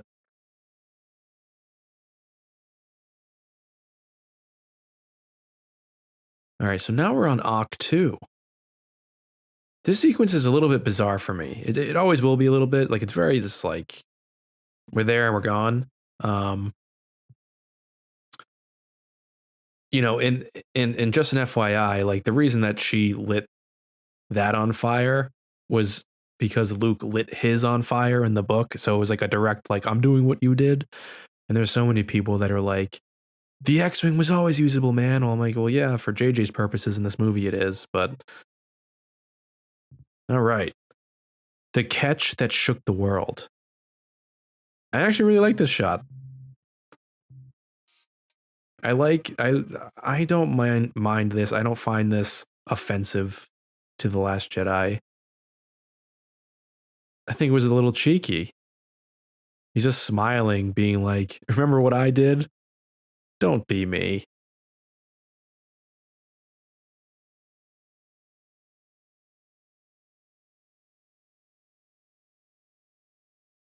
Luke's hair is a vibe. His hair. They need a barbershop in Force Ghost land.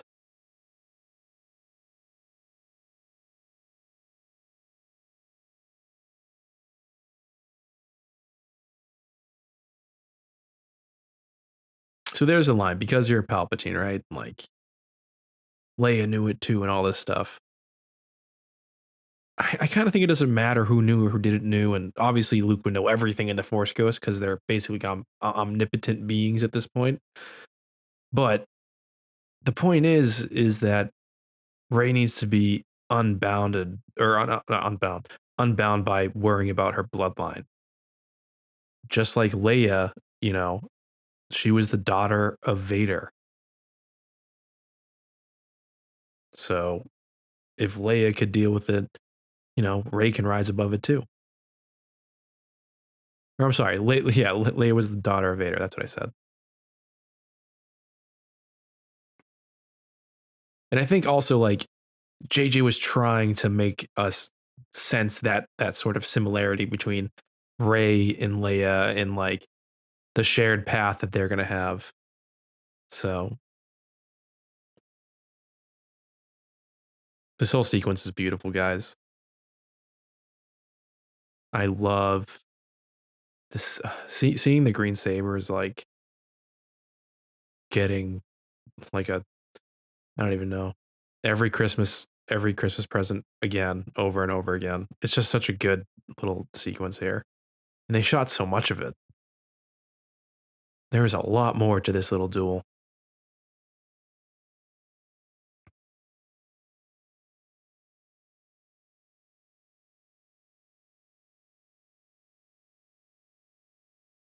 I don't know if you guys noticed too, but um Kylo Ren or Ben Solo's lightsaber style and Leia's are very similar. So I thought that was a cool thing to notice in the movie.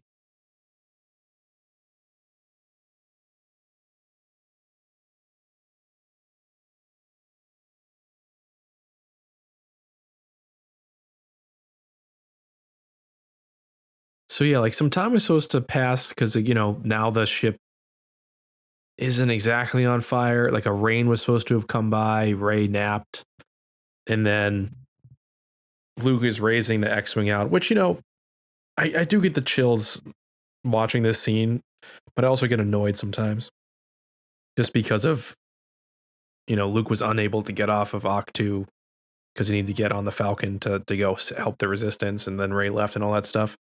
But regardless, I do like this moment now. Like, it doesn't bug me. I like that Luke got his Yoda moment. And I'm sure, honestly, Mark Hamill was thrilled to have this moment in the movie. And he finally has good looking hair. Look at that hair and that smile. He's like Santa Claus.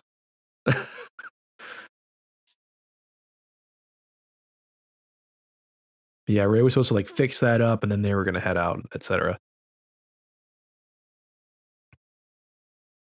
Oh, this moment is amazingly timed.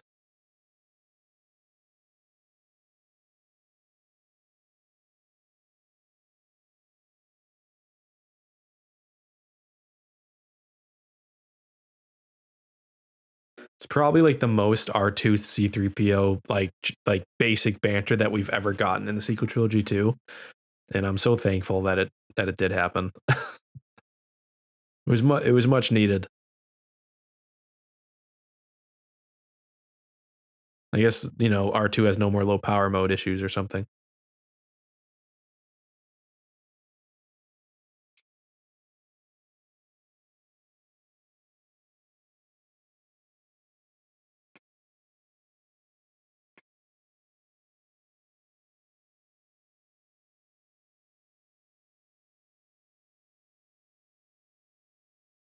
And I thought this was cool.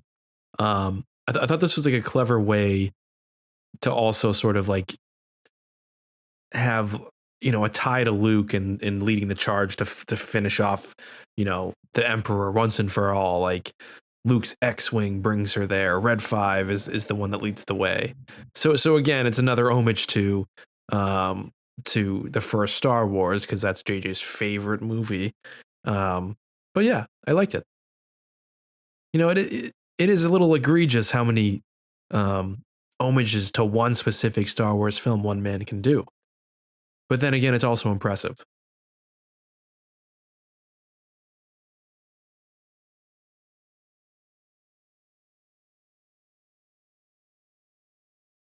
So that's what's confusing. If ships need a lot of help taking off, how'd that one ship get out there and easily get to Kijimi? That's all I want to know.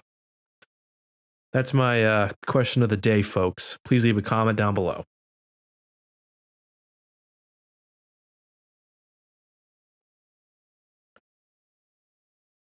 A little bit of Rose.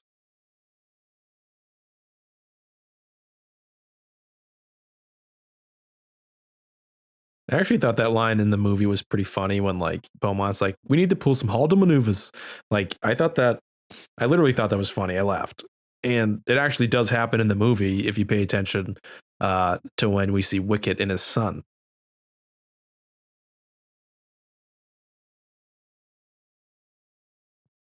We're about to get a montage. JJ loves these moments.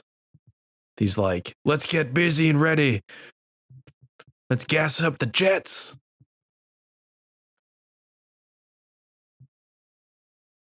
It is cool though. Like he's a montage man, but I like seeing all the Star Wars gadgets.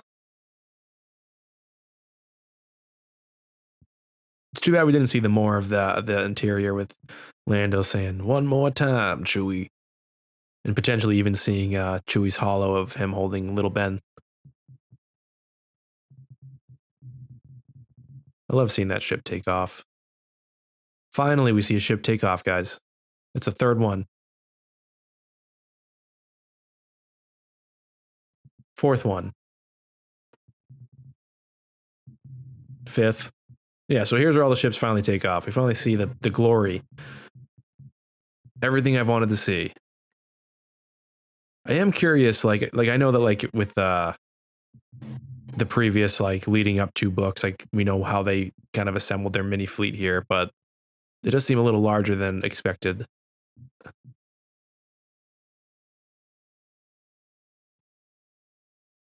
What a shot, huh? Just legions of Star Destroyers forever. It's pretty impressive.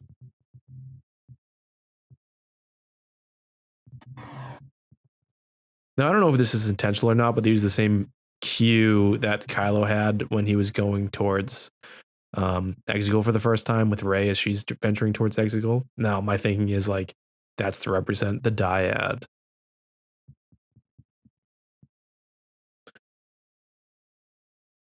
I think this Sith temple thing, this like giant, whatever you want to call it. I call it the Hell Senate, Senate Hell. I just think it's so cool that it just floats like 10 feet off the ground, the whole thing. It's just so weird.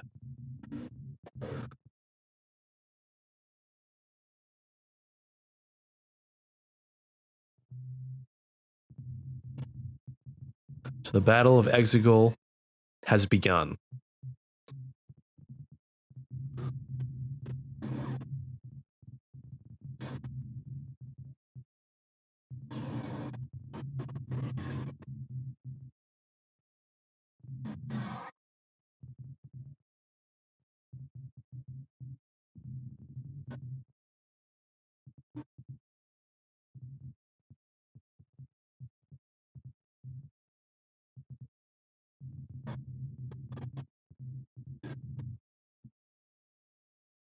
Yeah, I just got cut up there, caught up there watching this the ship madness. You know, it's cool. Like it doesn't need to all make strategic sense to me, to be honest. I really do think the Battle of Exegol overall is like really, really exciting. Like all of this third act stuff is really exciting. I love how giant those statues are. I really hope they like end up making some sort of purchasable item that is one of those statues. That would be so cool.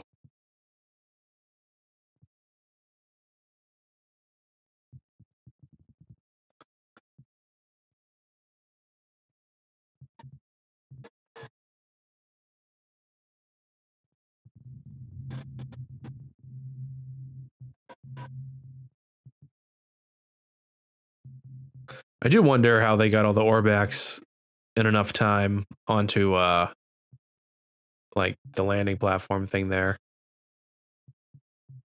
Not that like you know, again, we don't need to like figure out the math for everything here.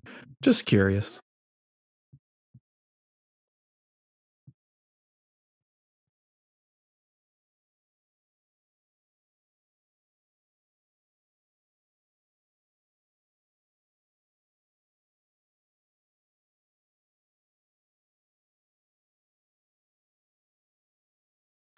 So like that was like JJ's like on the nose telling us that forces or that Finn is force sensitive because um when Finn asks Rey like why do you need to go get the blade, she goes a feeling. Finn knows that she has a huge affinity in the force. Rey says that to Janna sort of as a little reference back to Rey letting us know, oh okay, we definitely know now that he has the force or he like he's force sensitive. So like it works. It just he should have just said it, I think.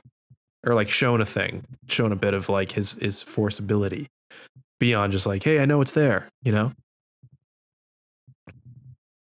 So I thought it was wicked cool seeing horses riding on these things. I felt at that moment like if there was ever like a you know JJ said famously like when he was making this movie he was like yeah I was kind of just like fuck it I'll do whatever I want like just not feel worried about it. I feel like that was one of those decisions right there because it's just so outrageous but also really cool.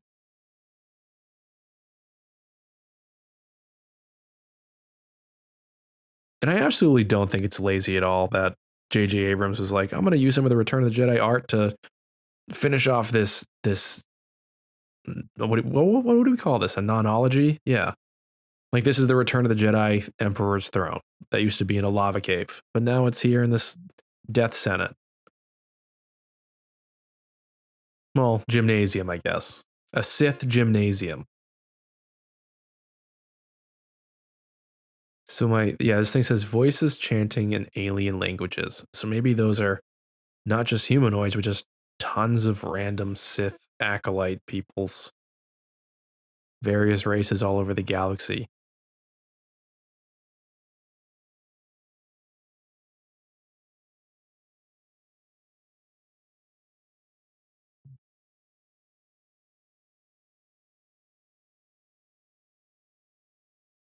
There's Palpatine on the Omen harness. It's that weird harness that a Sith King used to wear, apparently, keeping his clone body alive.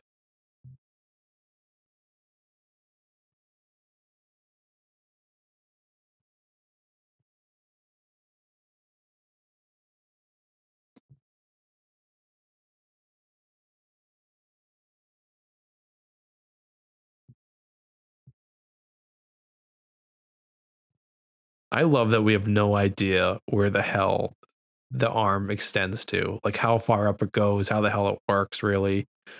It's just so weird and strange.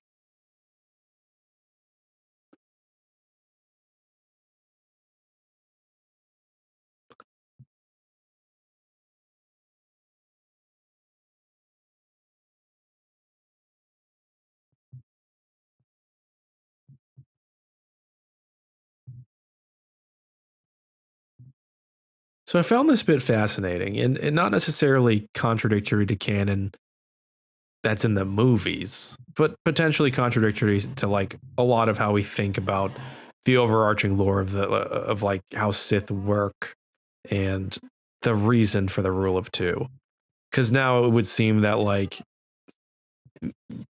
the like Sith's eternal life sort of resides in the area of possessing people, right? Like Palpatine won't exactly die, and Rey won't exactly become nothing, but like they'll become sort of a host body where Rey's aware of herself, but also all of the Sith at the same time. It's a little out there, but I also find it really creepy and interesting if that's gonna be the overall future concept of like what the Sith are doing.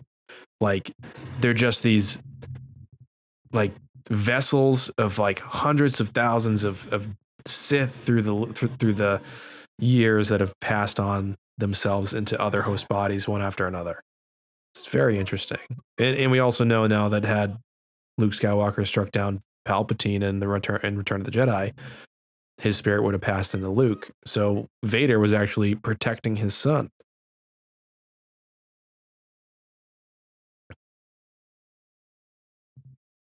Classic line. I'm going wherever you go. I won't leave you.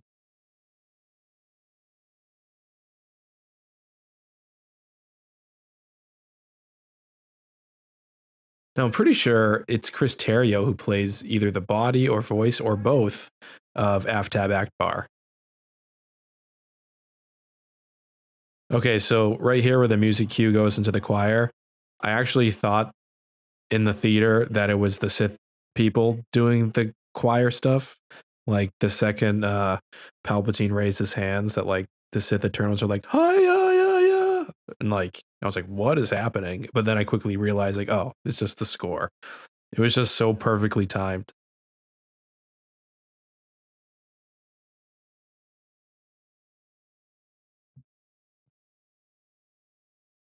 This is a pretty good line here. The only family you have here is me. Just this dead-eyed husk of a clone body. She's got nothing. And that's why like at the end of the day, this doesn't really bug me. Sure, she's the child of a clone body, whatever. But ultimately that renders Rey still Rey nobody in a sense.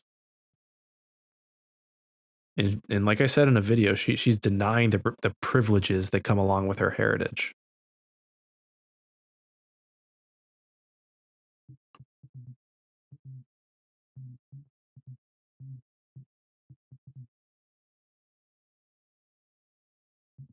I do wish we also got a bit more of the Sith troopers. I love the design of the Sith troopers. I love that like blood red. So it'd be cool seeing some alternate reality them doing more. Oh, here comes Ben. He somehow, he got a TIE scout, as we found out, that's equipped with some kind of hyperdrive or something, and he figured out how to get through the forces of gravity and whatever to get to Rey somehow. I love this sequence of Ben just coming to save her. The jump of destiny. The only thing he says this whole time. Ow. I would have killed to see the scene where he's jumping down the chains and it just like pushes into his face with his hair blowing in the wind. But that was also cut from the film.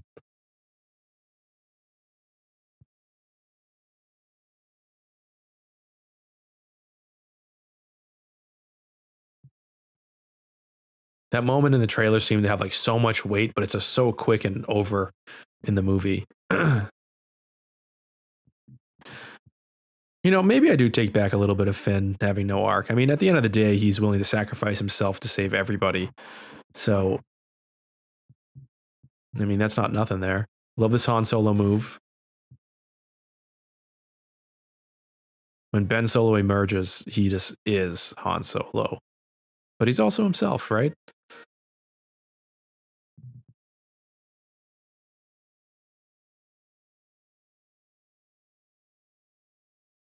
He's a big man.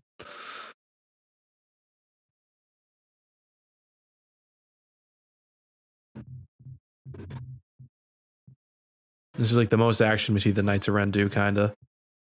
I mean, they definitely do seem like brutal and kind of tacticians in the way that they fight, sort of one after another with their unique weapons, but yeah.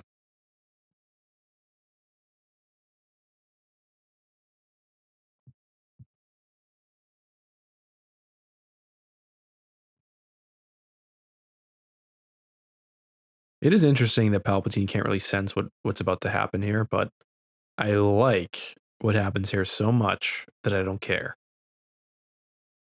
The Force dyad, like look at him. He's like Simba. He's like the Return of the King. Um, when when she passes this off, I like wanted to jump for joy in the theater. Look at Palpy. He's like, oh yes, and then Ben's like, oh yeah. Literally the coolest moment in the movie, right here. Surprise! Love it.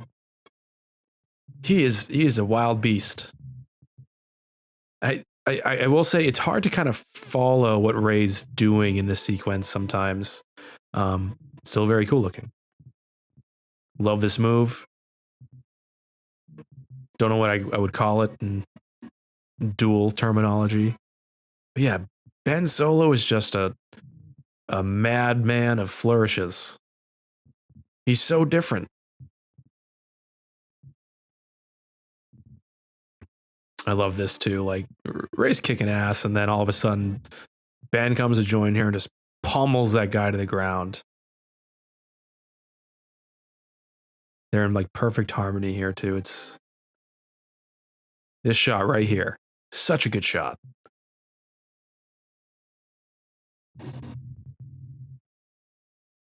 I would have loved to see a little bit of Ben Solo just smacking around Palpatine.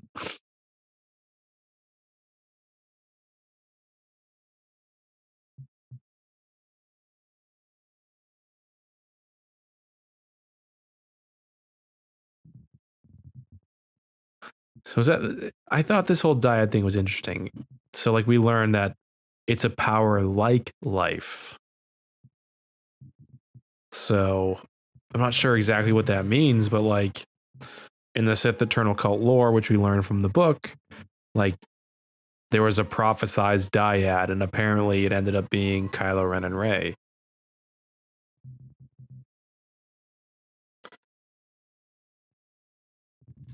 Apparently, too, the doctrine of the dyad was kind of what the Sith had always hoped to achieve with their rule of two, which is a little bit wonky for me. Also, R.I.P. Snap, hilarious after face of Poe. I laughed in the theater when Poe made that face. I'm sorry. I'm going to hell. I apologize. But yeah, like the dyad thing and the rule of two, it'd be I guess if we get more content regarding that kind of stuff and it starts to kind of flesh out what it means, I'll be okay with it. For now, it just seems a little bit clunky.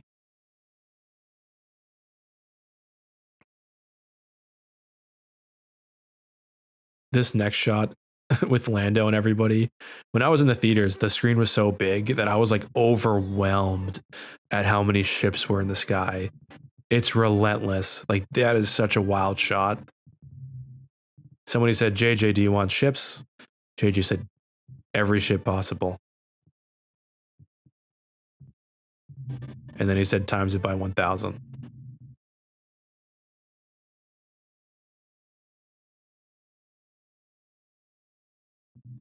I like that Finn's always screaming, you did it!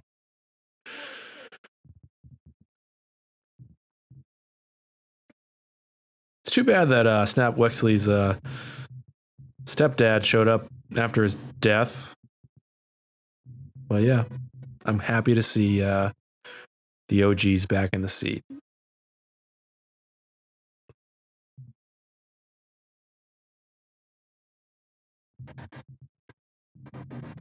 Here comes Zori in her Y-Wing, which was part of a side story. Potentially, I wonder if it was filmed, but there was a side story with her escape with that Y-Wing in the book. Hey! I want to own Babu Frick. Somebody figure out how to actually clone Babu Frick.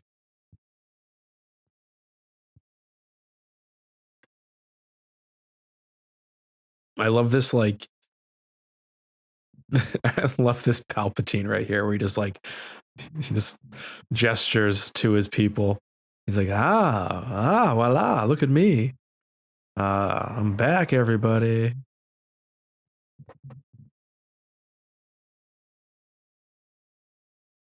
He's pissed. Ain't no Skywalker gonna take me down.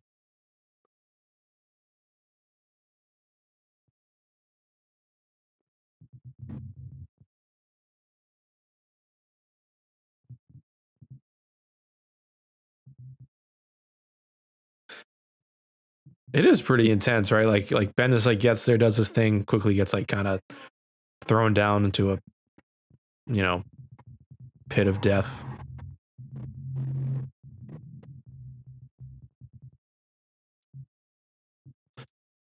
So this is gonna sound kind of strange. So while I like this scene here in the lightning, I kind of felt it was like sort of the exact antithesis. I love that it says laughing evilly in subtitles. It's like the exact antithesis of the Halda maneuver, right? Where the Halda maneuver was kind of like this like elegant, like dip into silence, an inversion of color, or I'm sorry, an inversion of like black and white, where like what was like overexposed became black and whatever. You know what I'm saying? It was like inverted. Um, whereas this is just all effect and all sound and like almost the overabundance of it. I I wonder if like JJ was like, oh, I'll just do the opposite of that and like it'll be like a poetry thing, like it rhymes. But that was like a little bit too ridiculous, but still kind of fun to see.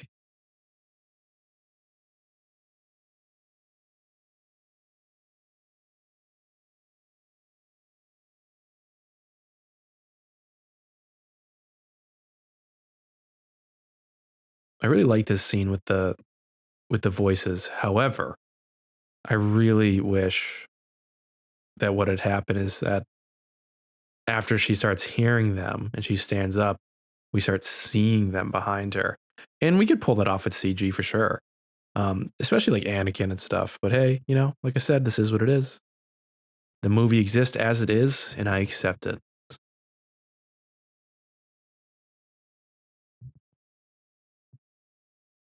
There's Freddie Prince Jr., Kanan Jarrus.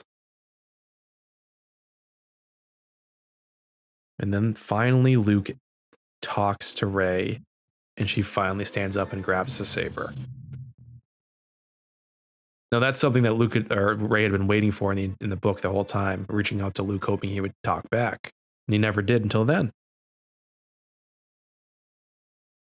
I mean, even though they already had their lesson, like that was kind of what she was hoping for the whole time.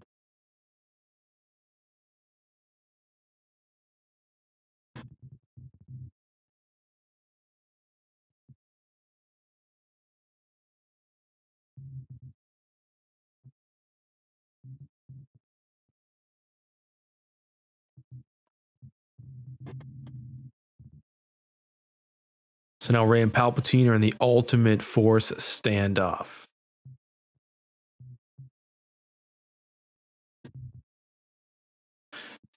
I mean, I do think in some ways, like, I don't know how else they could have ended this, really. Little endgame reference, of course.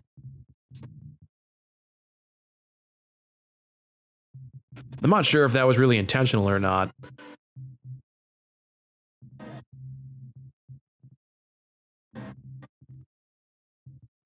I do think what's interesting too is like I don't really question the fact that Rey annihilates Palpatine here, and that's also disgusting. Like that's really good visual effect grossness right there.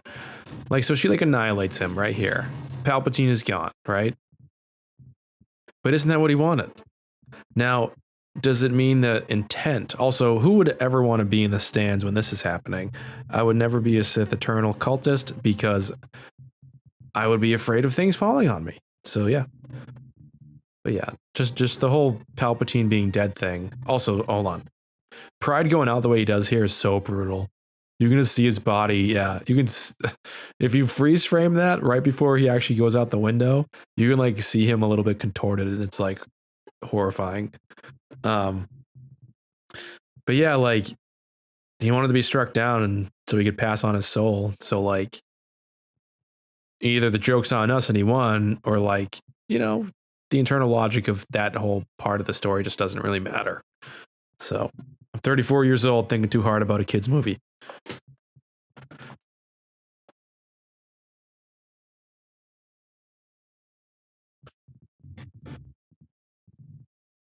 Oh, PS2. And if you haven't seen the documentary, which I definitely hope you do,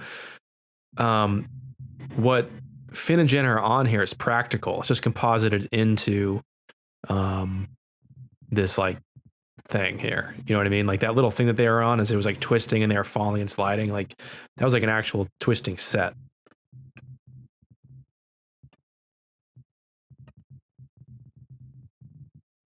I mean, the visuals in this movie are just ridiculous.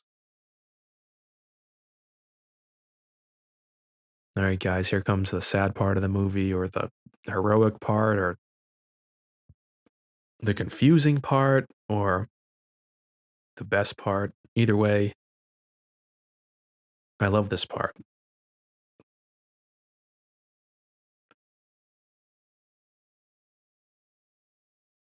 I'll be honest, for a second, I was like, maybe she like really will die, and like Ben will go on to be the legacy somehow or something. I love the cue of music when Ben's hand comes up. It's like Superman.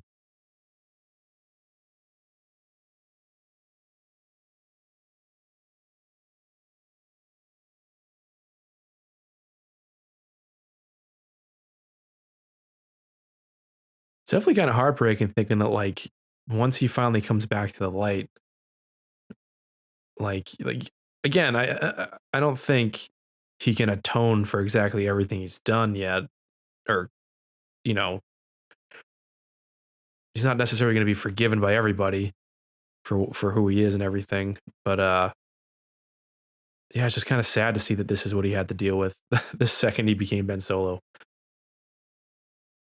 You can see how sad or like how broken he is that the other half of his soul like only has like this tiny spark of life left in her. And the reason I say that is the book says that there's the tiniest bit of life left that he can pick up on, and it's here that he realizes that like he doesn't know how Ray did it, but if she could do it, so could he. It could be the one thing he could do.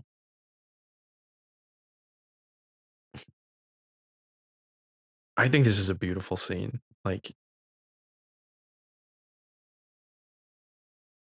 for me, this pays direct like tribute to all things are possible with the Force, or through the Force, all things are possible as long as you like believe.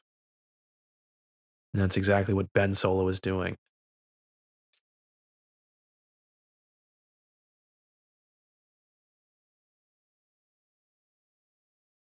They finally touched hands, everybody.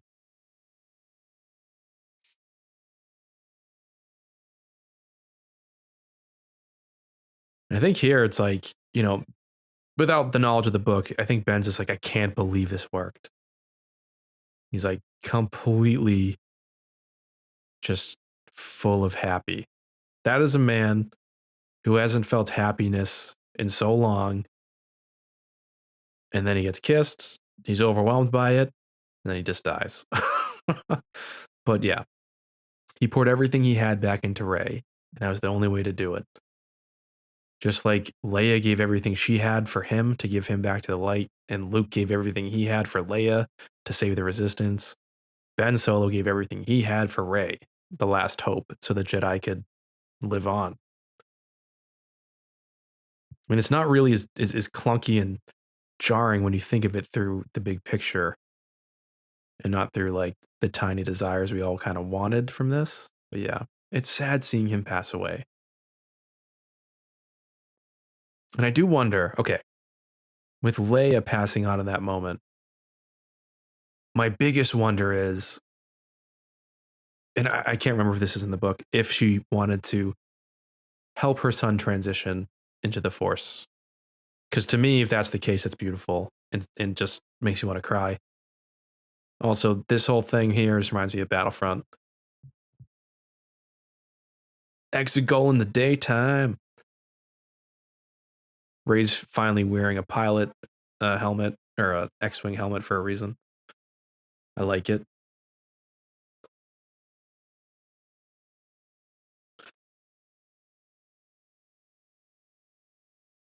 So yeah, so they did it, right? They took out the dudes in Exegol. It's awesome. I like it. They're all gone. But what about the First Order? That's all I'm saying. Like, they're all still kind of out there. They took over the whole galaxy. And all of the Resistance. Oh yeah, and there's the Hall to Maneuver, by the way, just in case you guys didn't realize that that's what that was. Wicked and his son, pretty radical. But yeah, I just feel like, what's going on with the First Order? Where are they? What are they doing? Because if I'm not mistaken, it just seems like the Resistance only took out the 10,000 Exegol Existent starships. So yeah, that's the only thing I'm super confused about.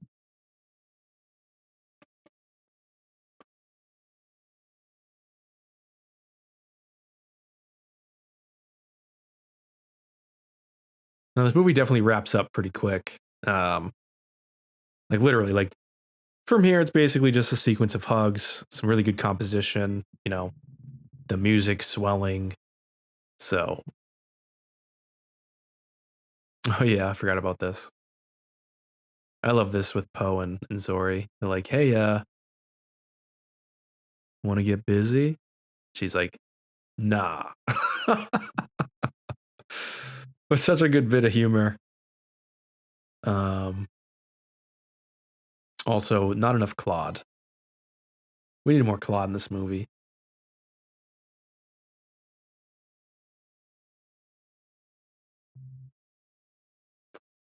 I love that Chewie got Han's medal.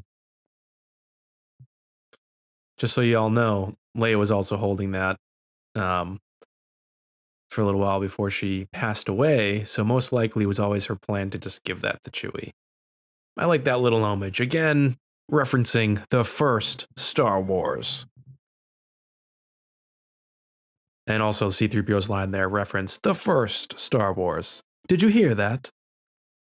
That is C-3PO's first and last line in Star Wars.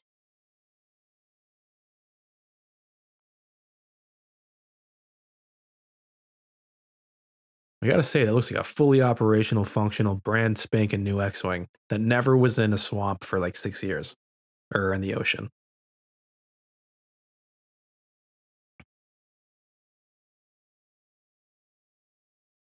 So I'm still not sure. I'm not sure if this is supposed to be Lando's kid for sure or not. I don't remember if that's in the visual dictionary. Doesn't matter to me.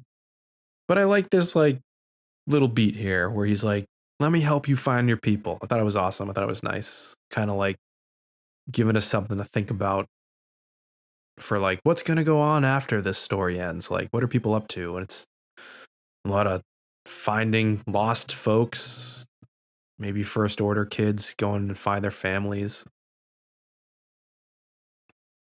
And again, yeah, this is the Rise of Skywalker cue playing again, that music score. This score makes me so emotional. And I loved seeing the, if you want to call it the trio or not, I loved seeing the three mains here just hug it out one last time. And then we just cut to the coda. Might have been a little fast. We could have done with a little bit of a emotional debriefing. But whatever, you know?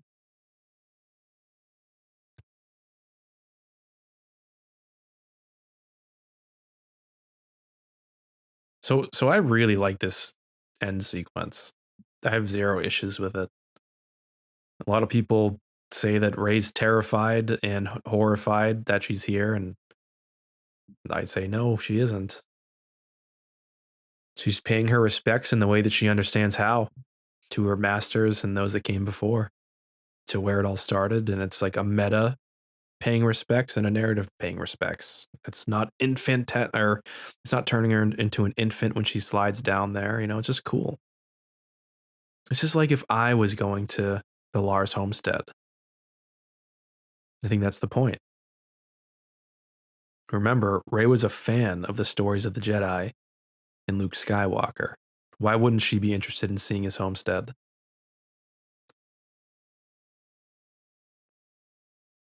No, I do get the funny notion of burying Anakin Skywalker in sand, but again, it's more about laying to rest like this 42 years of legacy and saying once and for all, like, goodbye. It's bittersweet and sad, and I really like it.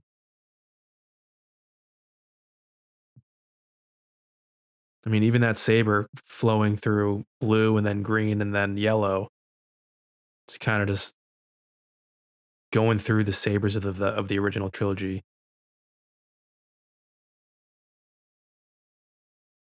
I love that weird llama.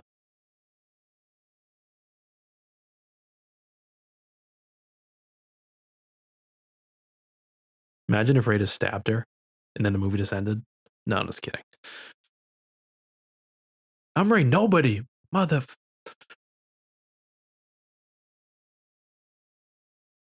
I do wish Ben was there with them, but hey, that's okay.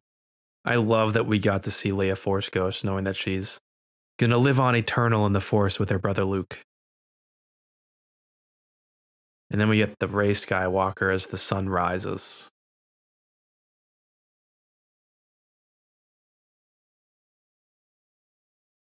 And that's it, guys. That is it. The sequel trilogy is wrapped, and my childhood is ruined. No, I'm just kidding. So yeah, um, honestly, yeah, this movie is what? We're only 2 hours and 12 minutes into the movie. So yeah, well, it's funny how short this movie was, right? Let me turn down the music because that's probably coming through. So yeah, overall, you know, I enjoy watching the Rise of Skywalker. It is not the best Star Wars movie ever made, and it is by far not the worst Star Wars movie ever made. And it's not a movie worth getting so upset over that you create a brand out of it. I think it's silly that people do that. It should be just at best just something you have on in the background. That's just fun. It's fun, pulpy nonsense, and it sometimes has some big messages that are fun. And I'm happy that whoever did listen with me all the way to the end, that you stuck with me. Um, Again, I don't want to take away from your enjoyment if I said anything that you found particularly negative. But hey, you know, we all have opinions. I just hope that I air them as I don't know, as non hot takey as possible. So yeah, I hope this has helped with some of your quarantine boredom. Sitting here with me, Mr. AT-AT, go through the Rise of Skywalker and just comment at what I see and what I think. Plenty of stuff I missed. I could probably do audio commentaries on this like 15 times because so much stuff happens and so much stuff it went by as I was talking. But yeah, so I'll be uploading this, and then the next video after this is going to be part 2 of what created Kylo Ren, with the focus being on Ben Solo and how, as we just saw, how he finally turned back to the light. So I'm really excited to get that one finished up. I'm just finishing up most of the writing, and then I should begin editing that tomorrow. So, as always, may the Force be with you. Stay safe, and AT-AT is signing off.